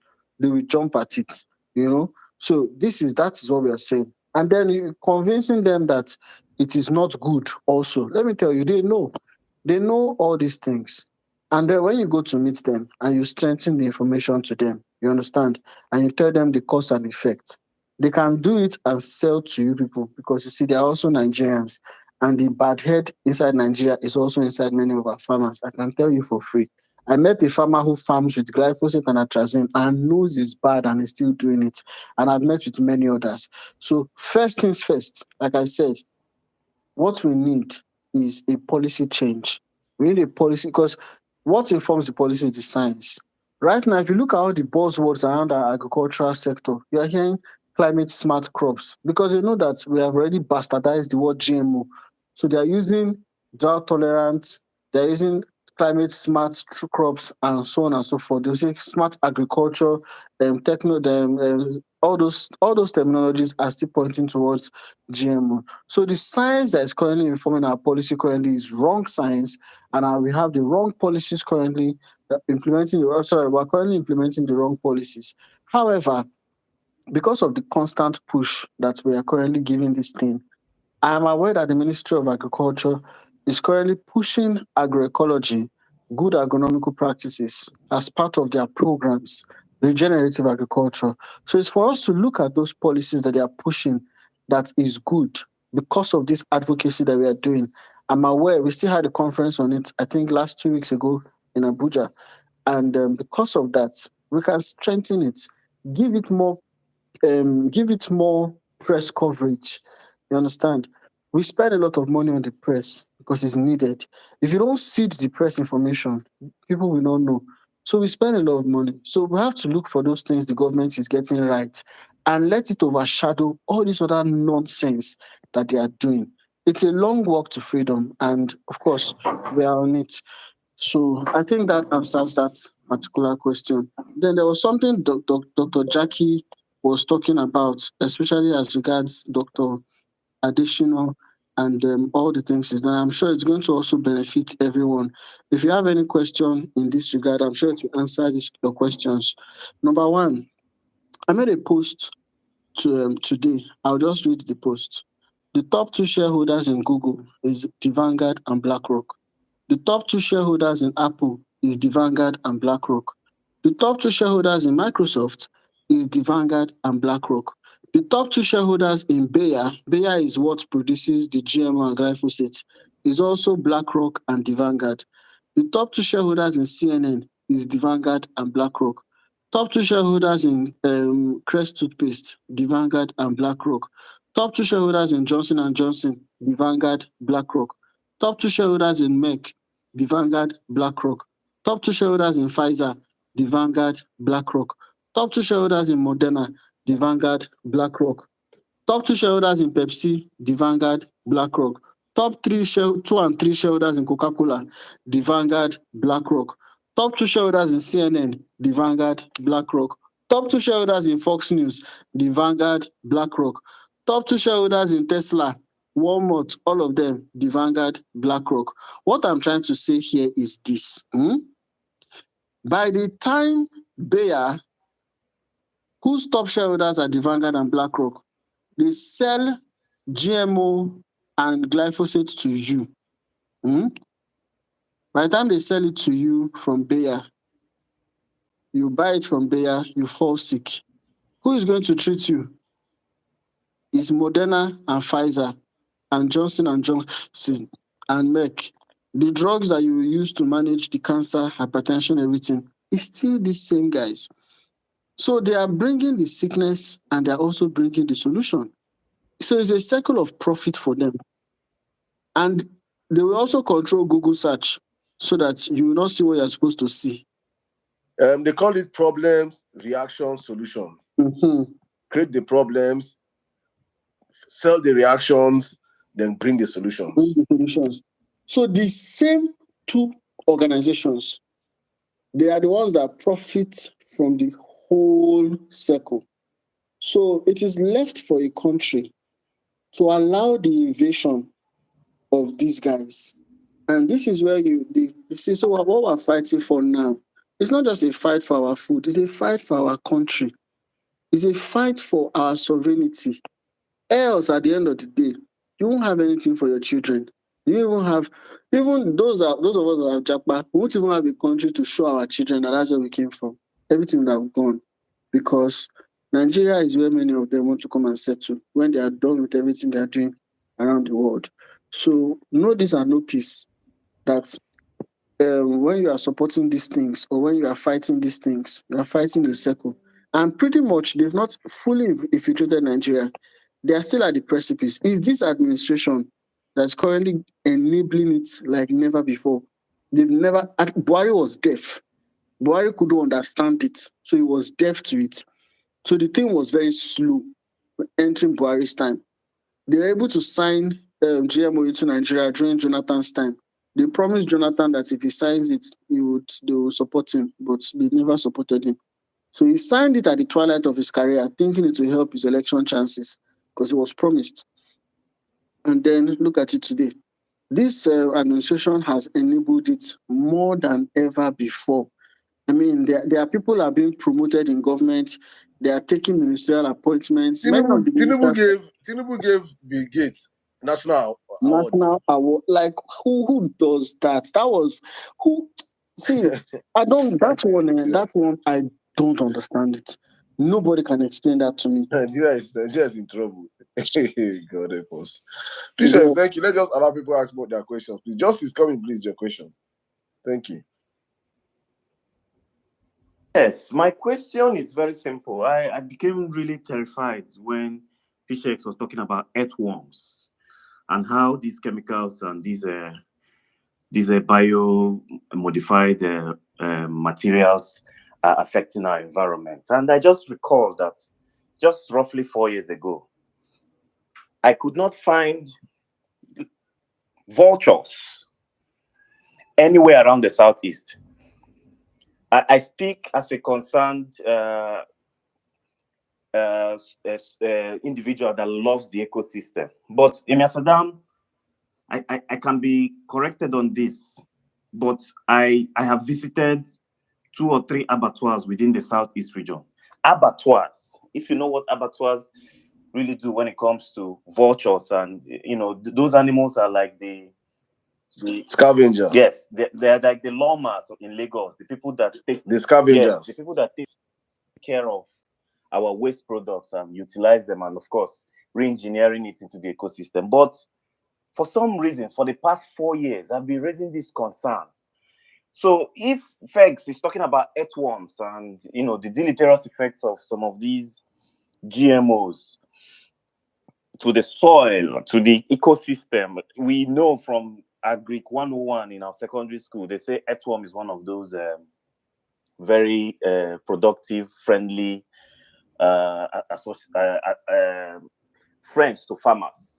So they say they irrigate the soil and they give nutrients to the soil as well. You know, the decomposing factor. So is there any correlation with these GMOs and the deleterious effects of these GMOs to even migratory birds, vis-a-vis vultures, knowing fully well that it is one bird that also helps in the cleaning of waste materials within our ecosystem? That's all I have. Thank you. Thank you. I think it's a study that I have just noted. I'm going to have to do that study. You know, a lot. I saw someone asking me earlier on that what the person said they would like to know what I studied in school. You just say they never chop on the vulture for Southeast. the vulture for don't see GMO wrong. I'm telling you. So I studied I majored in wildlife, forestry and wildlife, and I majored in wildlife. I was the one, Doctor. I was the one who asked you that question. Oh, okay. Hey, that was yesterday. No, somebody even tweeted at me today. Yes, but you asked me yesterday. Yes, sir. You know, I studied forestry and wildlife. You know, I went to University of Agriculture, and I studied forestry and wildlife there. So when you tell me that, when you talk about the migration of birds, you can't find some certain species, it already piques my immediate interest.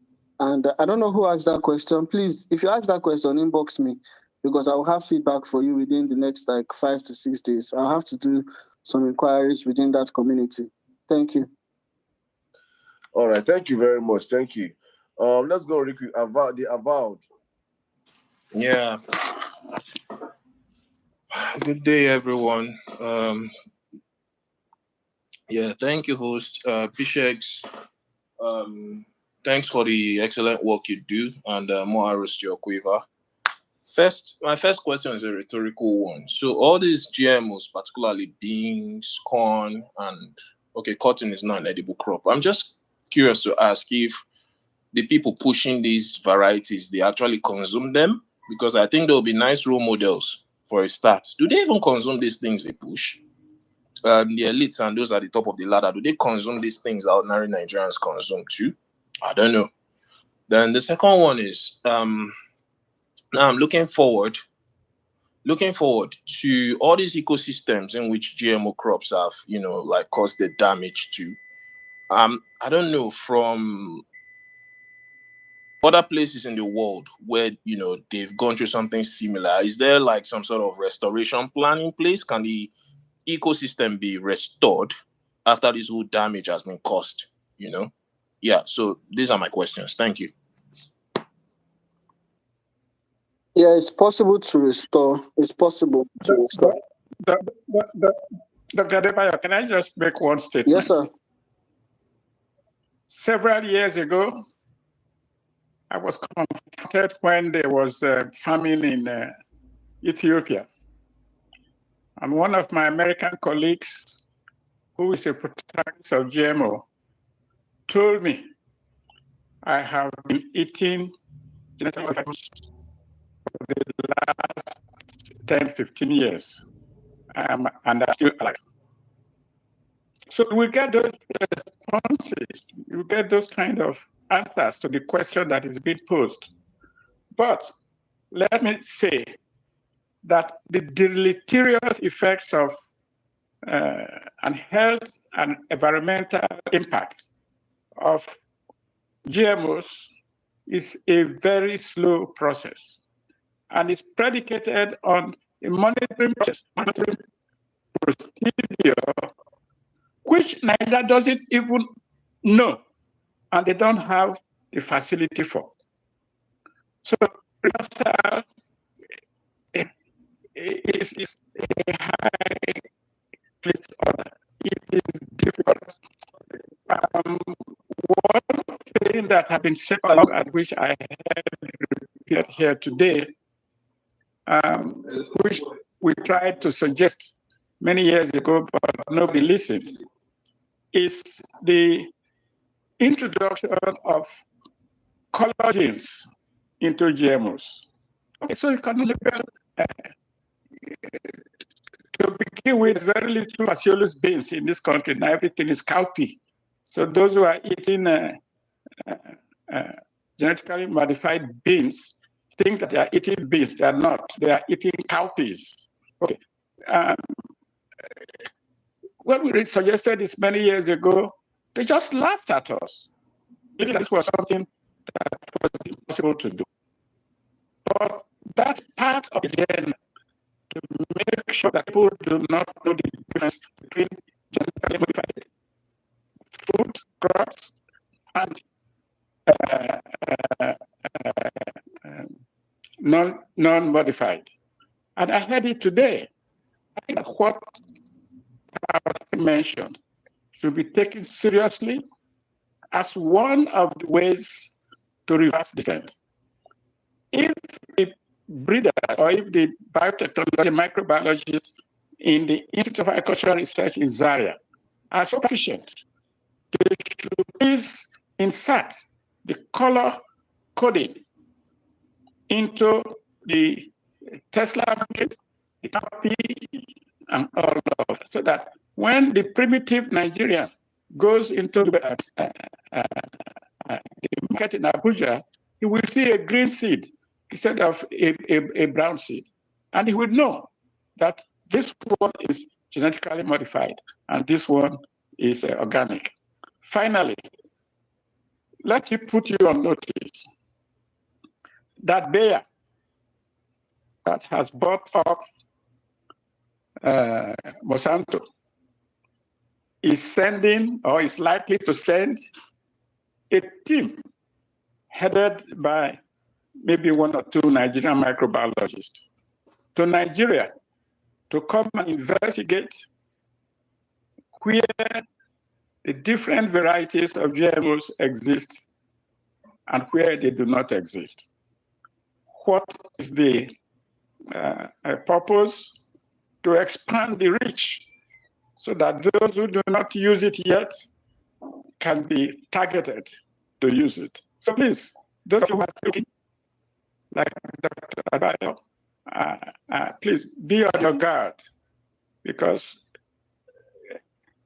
Nigerians are to my belief, are sometimes greatest enemies of our country, posing as specialists, as experts. Thank you. All right, thank you very much. Thank you, sir. I hope your question was answered. Let's go to the elect.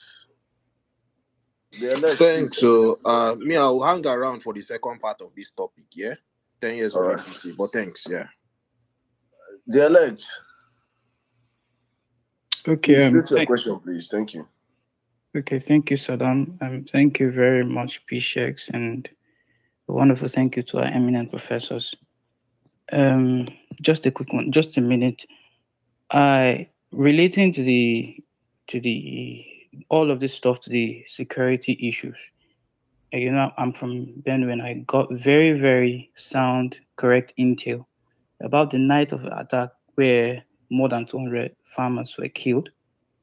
And where it happened was actually where a military station was, and they were on duty that day. And when the attackers came, they didn't respond. They just watched while farmers were being killed. And up until today, they have not been able to take them back to their ancestral lands to farm. Now they've left acres and acres of farmland unharvested, and harvesting season is coming, which means probably that is going to go to waste. Now, my question is not actually a question, actually, it's a reminder, because I really wanted to hear what Rose Gilado went to the north to say, and PSHEX wanted to tell us, and I think he forgot. Yeah, I think it would have been nice to let us know here. Thank you very much. Thank you very much. You know, why PSHEX stop what is in the background, it's just important to understand what's really going on in this country. Listen to what this man just said right now. There is no how that amount of people will be unalived there's a military checkpoint, there's a military stations close to that place, and there was no response. Nigeria is an active crime scene. And the people that are currently running the affairs in the country are actively involved in what is happening.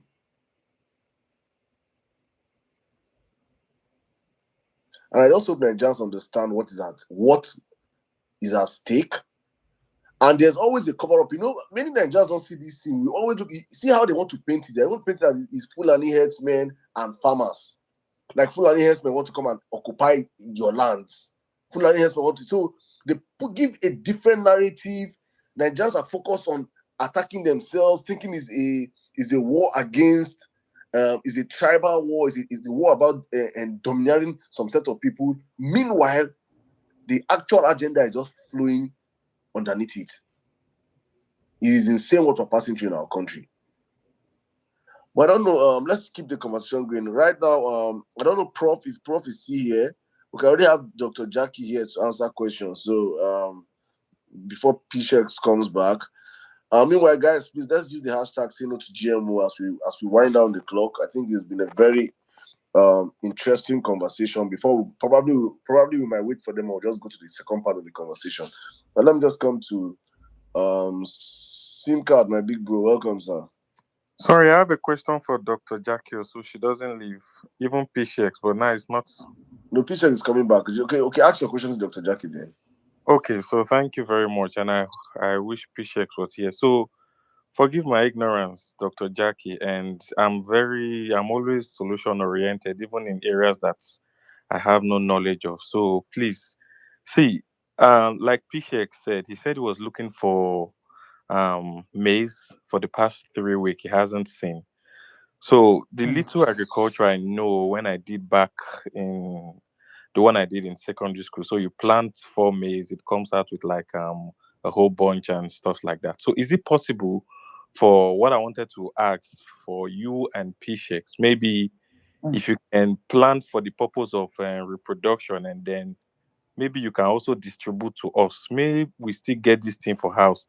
At least if this is the least we can do to keep these things available pending, because the bigger fight is the government. But if you can just plan for reproduction's sake, the original, the organic maize, so that we can have, and not just maize, maybe the other ones that are Beans. endangered. So if we can have these things, if you can plant, you let us know. We can come and collect some and see plant and keep in our own house. And if a video can also be made on the little ways to get these things done and what we can, I mean, it's really heartbreaking to hear all these things. It's, oh boy, a lot they happen for this country. This is really frustrating. Really frustrating. So, Peter, Yes. you are back. I don't know if you heard my question. So, Dr. Jackie, you can just go ahead. Okay. Let me just chip in something there. You know, like I said, this is war. You know what we do. You know, like the way we were raised. When you plant something, you save your seeds for the next planting season. So when I found out that a lot of the beans we are getting from the market to plant, it will give you beautiful leaves and no seed. It took a lot of, like trial and error trying to source who is actually selling original, like proper beans. Because what we observed, I was invited to be, or rather, I stumbled into a program happening in Gombe, sponsored by World Bank and Ministry of Agriculture. They were calling it home, like it's like farm to table project or something like that. What we were asked to do was show these people. They put these people, families into groups of 10, okay, groups of 10, and we are supposed to show them how to grow their food within their houses. They have land in those places. Grow your food around there, process it, teach them how to cook it and make it nutritious. Now, I asked one of the coordinators a question. Why are we not using GMO seeds to do this in the north? The man looked at me like, did you fall from the sky? GMO what? So the thing that is going on is this. There are those who are quietly grooming their people, their states, telling them, don't touch these GMO seeds. Do you understand? Some people, you see all these people, some of these government people, they're on their own. some of the states are telling their people. I was part of that project in Gombe. So when I came back, I said, okay, so this thing is doable. It was very difficult, number one, getting people that will come and help you like clear the land without wanting to use chemical pesticides or herbicides to kill all the weeds and all that. And because of the kind of medicine I practice, there's nothing like weed. All those things they see like weed, they are medicine. So we have to pay extra money to get people to weed with hand. Do you understand? Because we need all those. We now started over the years, so we have found out that we can now grow our, save the seeds, and replant them. So that's why, like, look as if, like, okay, oh, you know, this thing people say something must kill Africa. As I say, something must not kill somebody. My father died at 104 years. I don't have any intention of anybody killing me off. Initially, we started just planting for our patients. You understand? But of course, now we have expanded it. We just have about like 5 hectares in Kefi. Then in Galadimawa, we're still like Please, trying to don't call the leave more. location, no, please. Doctor, don't call the location, no, please. I beg. You know, Make she even call the you're location correct. because very soon everybody will have this thing No, in their no, house. no, That, my no, brother, no, make sure okay, don't call the yes, location. No, let me not call tell the you what. Make location. fast for Twitter, I beg. Please, But, my brother, no. No, Brother, don't no, call the location, I beg you, please. but Please. Saddam, my question is very soon. All of us go get them for our house, so they go come raid everybody When that house. time reach, we can find out how we can no, get what we're to it, but don't encouraging be people to exposing do, it, please. you know, like the seeds, like the seeds we have, bean seed. Like I tell people, come, I will give you some of this. Go and plant. Do you understand? Come and, because as much, that's even if it's little, even if it's one mudu, come and carry, go and plant. Because see, this thing is war. And this war is for us now, it's not about the profit. It's about once we can get a critical mass of people. Do you understand? A critical mass of people who will say, yes, I have at least good something, good beans, good maize, because these are staple foods. You know the funny thing that these people did. In other countries, they started with apple, maybe peaches, all those oyibo. But in Nigeria, they started with the staple food, the food that even babies are eating. That's the most painful part of the whole thing. Maize, cassava, beans. Try and buy some rice. You go and cook it. Allow it to be cold. It becomes plastic. These things are real, happening with us. And you know that the GMO rice, you know what they said they did? They took saliva, they took gene from human saliva and put in a rice plant, because there are certain traits they wanted to see in a rice plant. They call it fortified, or whatever. I mean, golden rice and all the rest of them. So these people are doing things that are ethically unpardonable, ethically unforgivable. And the reality is that every law of nature, every law of God we obey has a reward. Every law of God broken has consequences. And it is the consequences that we're seeing in our health. So I encourage people, look, anyhow you want to, I don't know how we're going to do this, Bishex, but let's give people some seeds, let them plant. Do you Yes, understand? please. So that we'll now think of, okay, how do we now, like, collectively, because you see, this thing, in the place of unity, God commands his blessings. Is there a way we can now come together and begin to think, how do we have a seed bank? Do you understand? How do we have our own seed bank? We're not going to depend on, in as much as I know that like policy plays the role here, because we also need to have friends in government. You understand? Because I saw that some people also went to see the chairman of the House Committee on Agricultural, whatever. That's a very good move. It's important that we keep these people, the decision makers. Let's one-on-one, they have conscience. So a lot of them are suffering from one thing or the other. High blood pressure, cancer, this one, that one. Let them understand the implication of this, that you are what you eat. So if there is a collective thing that we can keep doing together, I'm in. So that we have, because at least me, I know I can identify GMO beans, I can identify GMO maize. So that if people are ready to now plant, you can say, okay, even if it's mudu, go and put somewhere, and let this thing, over time we'll build a movement that nobody can resist. You understand? Yeah. But for now, let's keep trusting God that people will be strong enough, because there's also the fear of being harassed, being attacked, and all that. But you get to a point where you're like, you know the God that you serve. So when they talk, because I have been offered, when I traveled to the US, I was offered heavy money for research. See, my brother, if like apart from being a pastor, I have had encounters that really told me that yes, Jesus is Lord. If not for such encounters, my brother, those monies are not easy to resist. So you can't really blame some of these professors that they are collecting heavy money. Research, that is a heavy money. Let's not joke about these things. But like I said, I mean, we are not going to give up. So if there's a way we can get the seeds, I don't know how, but maybe Yeah. Bishek's. Let me come in here. So first, tell us. Yeah, but currently, at least I'm aware of a project that's currently sitting on about 20 hectares for a seed multiplication drive. So for maize, organic maize, I'm aware of that. And in fact, somebody's bringing some organic maize to me tomorrow. But besides that, towards the next month or per month, I should be in another country where we are working on a project, large scale, very large scale, seed multiplication drive. The atmosphere in the country is very good. It's very, very good actually. It can do many of the things we want to do very easily. And then we are, of course, thank God that we are affiliated to 2 universities in Nigeria at the moment. The university in Benue State, there's a lot of research that's going to be going on there, and the university is a controlled area, so there's a lot of controlled seed multiplication that will be going on at the 2 universities we're currently affiliated with.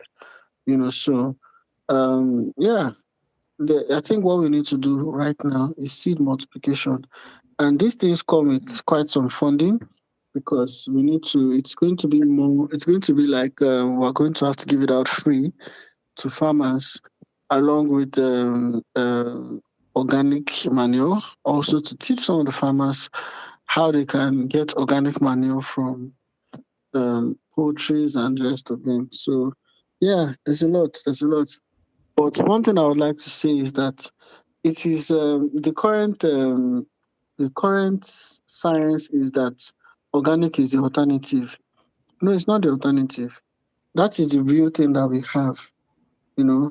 Exactly. So it's a lie they've been selling to people that alternative is organic. No, it is the real deal. That's what God gave to us.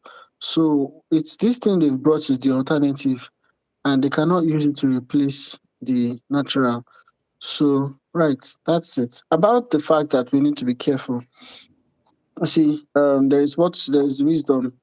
There's how you do things, which you have to do with a lot of wisdom, especially when you're in Nigeria. I remember when we took placards to Unity Fountain in Abuja. We had people from the presidency, almost 20 DSS officials, police, special police. The whole place was filled with all kinds of uniforms. And we were able to get past them. In fact, by the time we were done, they were taking us to places where we need to stand and push our message, because they understood the fact that they were also, if we didn't do it, their kidneys and livers and their body health is also at stake. So we made everybody clear. We cleared it out to everybody that you have to support us. And I can tell you that even in the DSS today, we have a lot of support. We have a lot of goodwill from the police, from the DSS. And you see, at the end of the day, something will make Nigerians patriotic.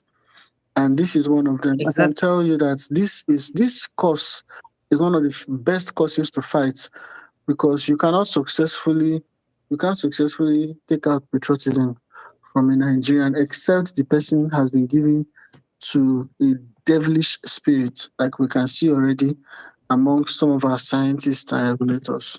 So yeah, that's my answer to that. Thank you. All right, thank you very much. Okay, Dr. Jackie, you want to add something? Sorry, Pishes, let me tell you something. Even in NABMA, I was so shocked to find out that a lot of their staff are not happy with GM. That's NABMA, National Biosafety Management Agency. Regulatory people. Yes, now. Have you forgotten when we had our... A lot of their staff are not happy. When we had our debate at Brekete, 6 people called in from Rose Gidado's office. I'm sorry, 5 people called in from Rosgelado's office that they don't have any laboratory. You know, it was live. So they said that the lies that those Professor Gudu and Abraham were telling on stage there, that there's no laboratory, that we should come from the studio.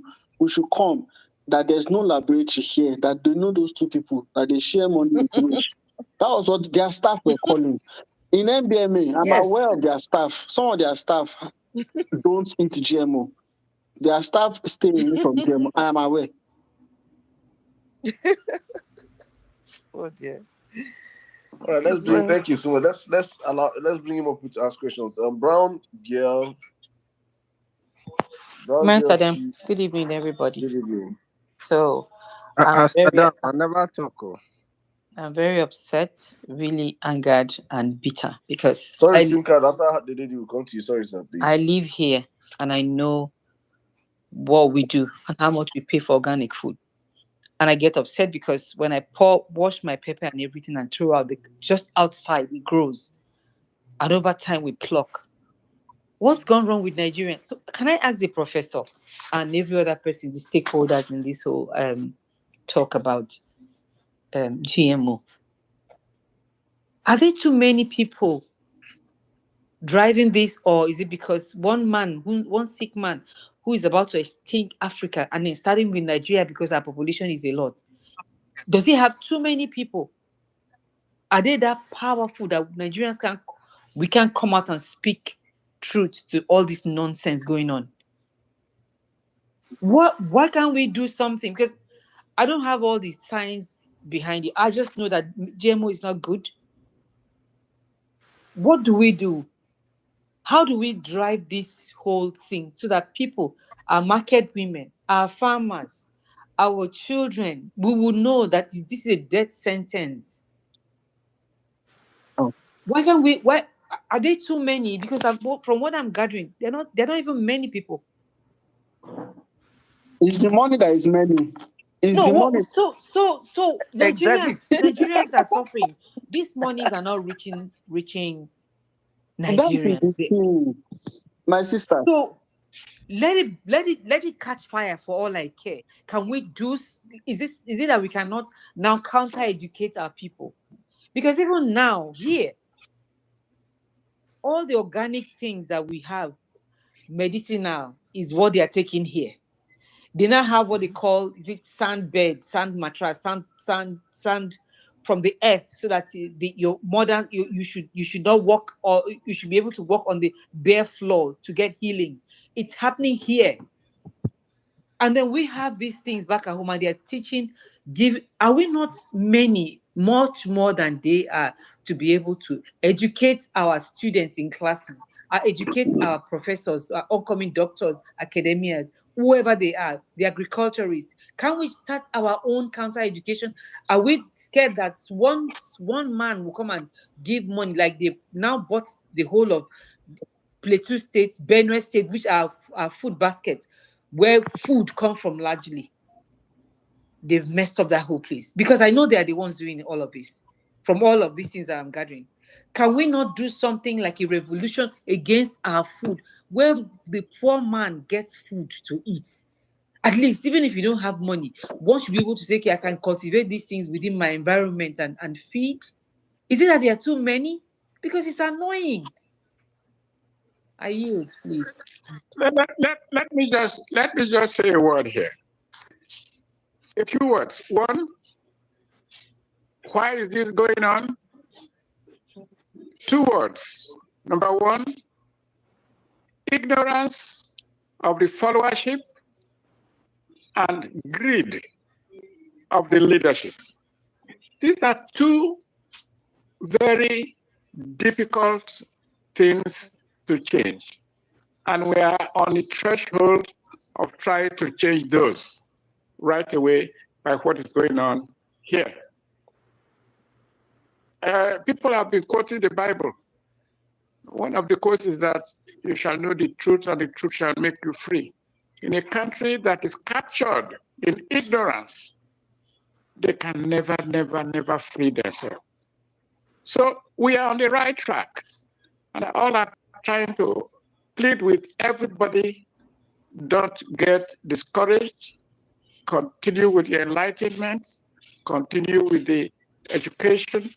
And one of the difficulties in our institutions of higher learning, something we don't teach, we don't even have a curriculum, is deductive thinking. People, our graduates and PhDs, and a lot of us, my colleagues, do not see the interconnectivity of what is going on. We don't teach that in school. And I taught at the University of Ibadan for 35 years. If I had ever tried to introduce a philosophical course on deductive thinking, they would say I'm crazy. The best degree in agriculture where I started teaching was the general honors degree, in which we try to do a little bit of that. But NUC came with better alternatives of specialization. Now you have people who know how to grow crops. They don't see the relationship between crops and trees. And they argue. And the things they tell you will blow your mind. Absolutely ignorant.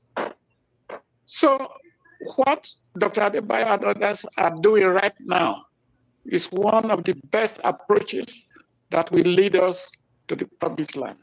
If people are better informed, if people are educated, if people understand why GMO is bad and why they must go organic. And let me also say that there are several platforms in which they are talking about organic agriculture. I can't remember what year, but many years ago, when Bullock came to Nigeria and was preaching soul cropping, and I told him that that was a stupid thing to introduce into Nigeria. We are a country of mixed croppers. I almost couldn't get out of IITA because here was a lecturer grade 3 or grade 2 challenging the professor, a world expert in green revolution. Bullock was the only person who knew everything at the time, just as Bill Gates is the only man who knows everything now. So we must be willing to challenge. We must be willing to come up with new ideas. And what Adebayo and his group are doing right now, the beginning of a new movement, which we could turn around. All of this is, please let us not be discouraged. Thank you. Thank you very much, sir. Thank you. All right, let's go to SIM card, please. Question, please. Thank you, sir. Okay, good evening, everyone. Thank you, Emir Saddam, Shegs, Dr. Jackie, Professor. I want to say a very big thank you for this opportunity. But would I say rather, okay, my question will come at the end, but all of this that we've been listening to today is heart-wrenching and is like, okay, food is supposed to feed you and give you nutrients, but rather GMO is like killing you slowly. That's how it's like. And we are a boring nation, a nation that is supposed to be the giants of Africa, but now that's why they say elections have repercussions. You know, the people that are the helm of affairs are very, very key to your decision making and all of that. So now we are weakened and a lot is happening. Pishek says something about farmers' greed, that they would opt for seeds that will be readily available in 1 or 2 months for instead of our normal seeds that will last for 6 months. This all boils down to this same greed and all of that. So is there a way out of this kind of situation? Because you still went further to say GEJ signed this into law before he left, which put us in a messier situation. And going further, I want, because I have a video that I did on this on this GMO, because where I got a lot of information that I needed was Pisheg's page. I was just there. I went through and I saw a lot of things. So I equipped myself and I did a video and I put it out. We are quite a number on this page right now. If we go out of our way to make a video or just a tweet, even in our dialect or pidgin English or whatsoever, and put it out there, it's a plus, because this is our food being poisoned right in front of us. And these people are taking it in because of greed, because of monies that is thrown at them. So I want to urge us all to do a little bit of putting it out there, with the hashtag say no to GMO and all of that. Then the question, like I said earlier, was, is there a way out of this? Because the political leadership right now is weakened and they keep borrowing. And there's a lot to throw out from this Oga. We bless say don't move for gadgets, enter agriculture. So there's a lot to throw out. So is there a way out of all this? All this? Thank you, Ayu.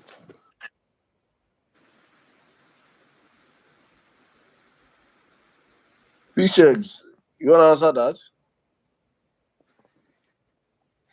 Dr. Jackie can help me if she's. Okay, Dr. Jackie, please, if you could come in, please. Yes, okay. We have said a whole lot of things on what we can do to.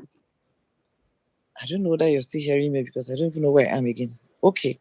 We've said a lot of things, yes, on what we can do, collectively. But another thing that also came to mind, as I was just like listening through everything, there is need for us to put more pressure on government. You see, because as it is now, there's something about government. Every government is ordained by God, whether they came by selection. That's what Romans 13 said. Whether they came by selection, whether they came by election or nomination or whatever. You understand? One thing I have learned in this battle, we must not be seen as fighting government, in quotes. Do you understand? We must not be seen as fighting government. Government must see this thing on, because what I was speaking with somebody yesterday, and that's part of what I'm going to be addressing on Arise. They need to see this thing as, how can you help us use, that's where the selfish component comes in. How can you help this thing you're talking? Because it is very, very important. It is very, very real. How can you help us use it to present ourselves as we care for Nigerians? Do you understand? And you see, for me now, I don't need any credit. I don't need any it's me. No-mm. If that is what you want, so that you can use it to project that, yes, we are, because a lot of times when you speak with some of them at that hierarchy, top hierarchy, honestly, they don't really understand, because it's what they put on the table. It's what the DG and the advisors bring to the table of Oga at the top. That's what they will just be signing. They don't even have a clue of some of these things we're talking about. If there's a way we can keep these efforts of pushing at that top and not see ourselves as confrontational, we are going to get more mileage. Let's make sure that we're not confrontational, but at the same time very consistent and aggressive in our push towards some policy changes. Yes, you can go ahead and contribute, please. Okay, thank you. So yes, what you said is so important.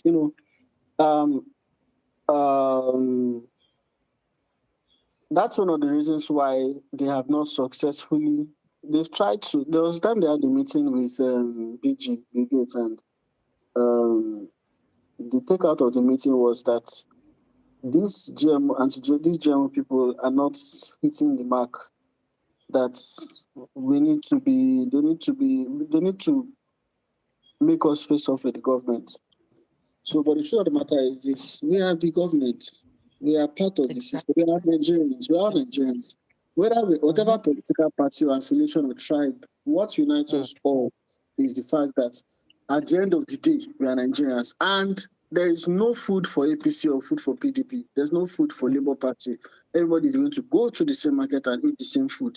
That is the unified message that we have to take to everybody. When the DSS guys came to us and we showed them the whole thing, till today, I get friendly calls from them. The same guys, happy with the work that we are doing. Same guys. When the First Lady launched her Every Home a Garden project, we wrote to it, recommended her in the newspaper. The organization commended her project, Every Home a Garden, and we looked at the strategic importance that, because what they were doing was to stimulate every woman to have a small garden, even if you're living in a flat, have some small places where you can. And that project, I followed that project through till the end. They did the closeout ceremony last week in Abuja. I was personally there. That was where I videoed the Minister of State Agric. And the person that won that competition was a woman who turned a room in her house to a garden. She harvests cucumbers, peppers, tomatoes, harvests many things from her house, cauliflower and stuff. And when I looked at what's that project, because the person that executed that project for the First Lady is my personal friend, the managing secretary in Abuja. What she did was phenomenal. Like, I saw more than 1,000 women that were beneficiaries. They had started farms. There was a woman that was deaf and dumb there, that the money she made from the farm that she started in this Every Home Garden project, she got a grant of 500K. The money she made from that project, she has started foundation of a house in the village, where in the rural settlement where she is. So I could see. So when you see such good projects from these same people, you celebrate it, you dance around it, you show them that this thing is good. Then from there, I had strategic opportunity to influence that particular movement to go against pesticide and go against GMOs. That particular movement, I'm a part of that movement,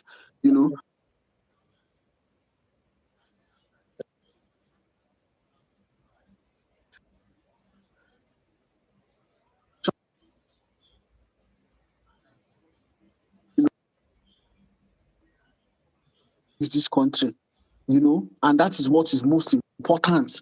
So we have to come up with strategies. We have to come up with many ways to get it right. And I can tell you, just like Professor Ekpe talked about, the source of this problem. The source of this problem is from that OFAB that came in to scatter everything. When you come in with some kinds of money, yes becomes no.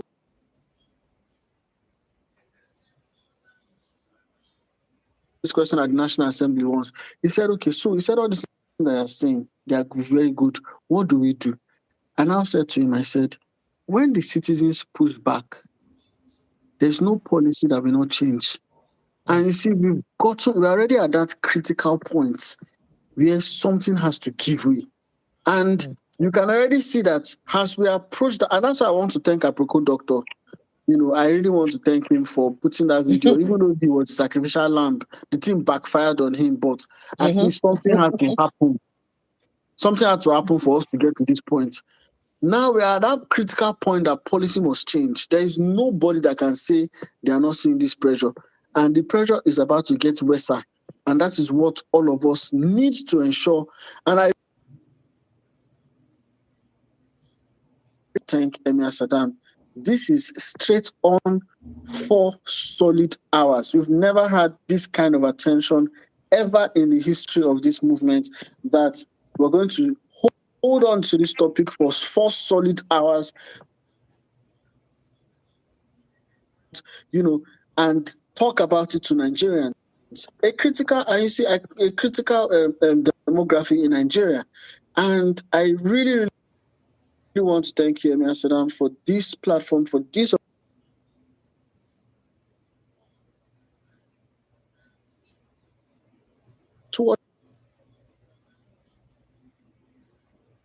time.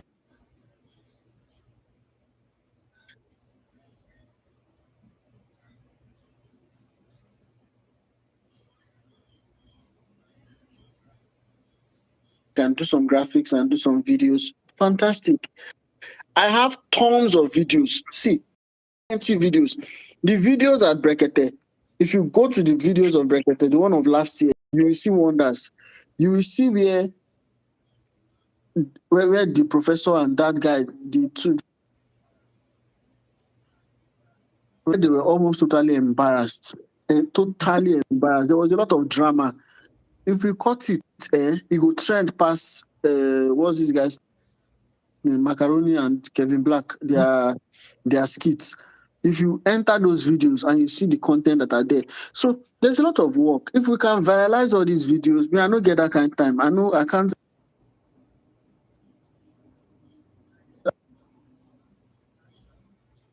Content, we will all push it out. Like Saddam said, use the hashtag say no to GMO. Every possible content. My Twitter handle has too many content, too many. You go there, steal all the tweets there, cut everything, use any ChatGPT or anything you want to use it to generate 10,000 tweets. And just if your own is every day, post 10, put hashtag is contributing to the quota. Enter comment section here and there, push it, is contributing to the war.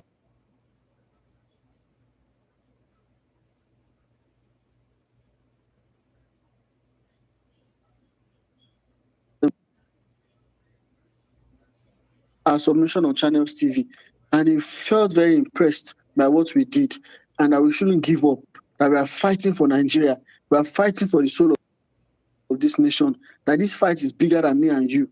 This guy is a young APC guy, funny enough, quote unquote.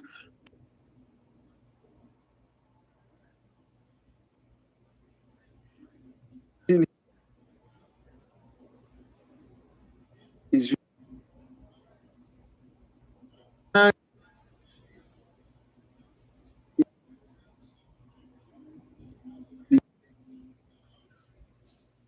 brought laptop out. You saw how people reacted to it. It's not because, you see, I was very happy.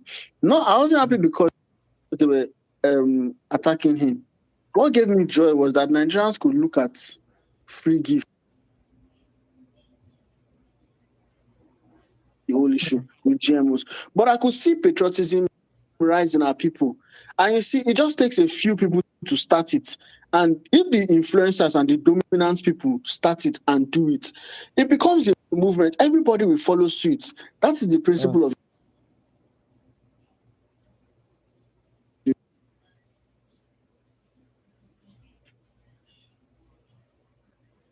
I leader.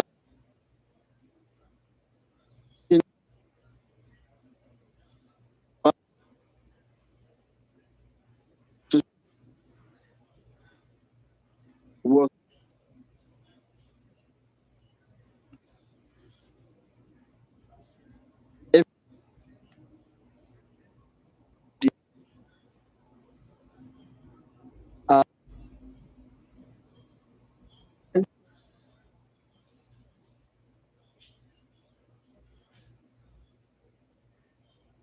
Our enemies not on the call. If you are honest with yourself, you know that what we are saying is true. So you to listen to it and go and question your action.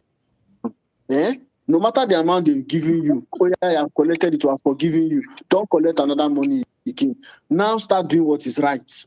Do you understand what we are saying? So because I know they are on the call.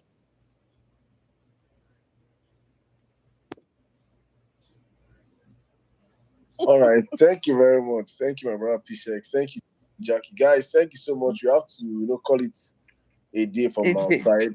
We have had meaningful conversations. My goal is just to, avail this platform to whatever we can do.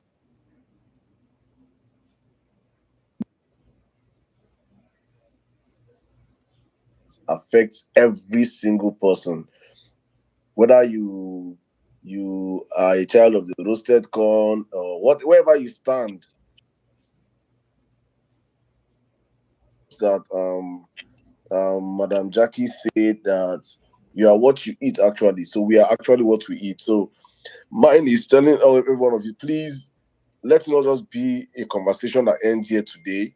Let it be something that you guys, everybody takes out of here to your other platforms, your WhatsApp, your Instagrams, make video about it. I think I'm even going to do one myself and, talk about it. The more people are talking about it, the more mainstream it becomes. The hashtags, to GMOs, everywhere you can, you see the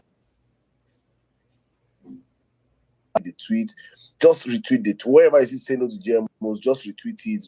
Just contribute to the conversation. It is important we keep letting these guys understand that we know what they're doing, and it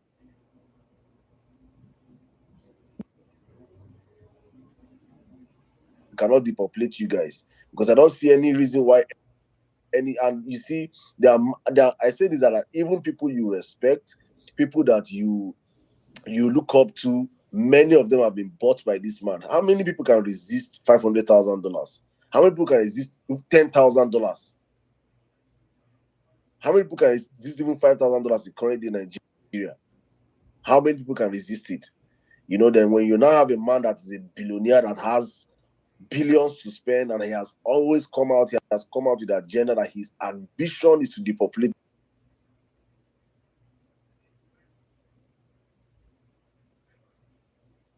him, saying it in different forums, scattered around the internet.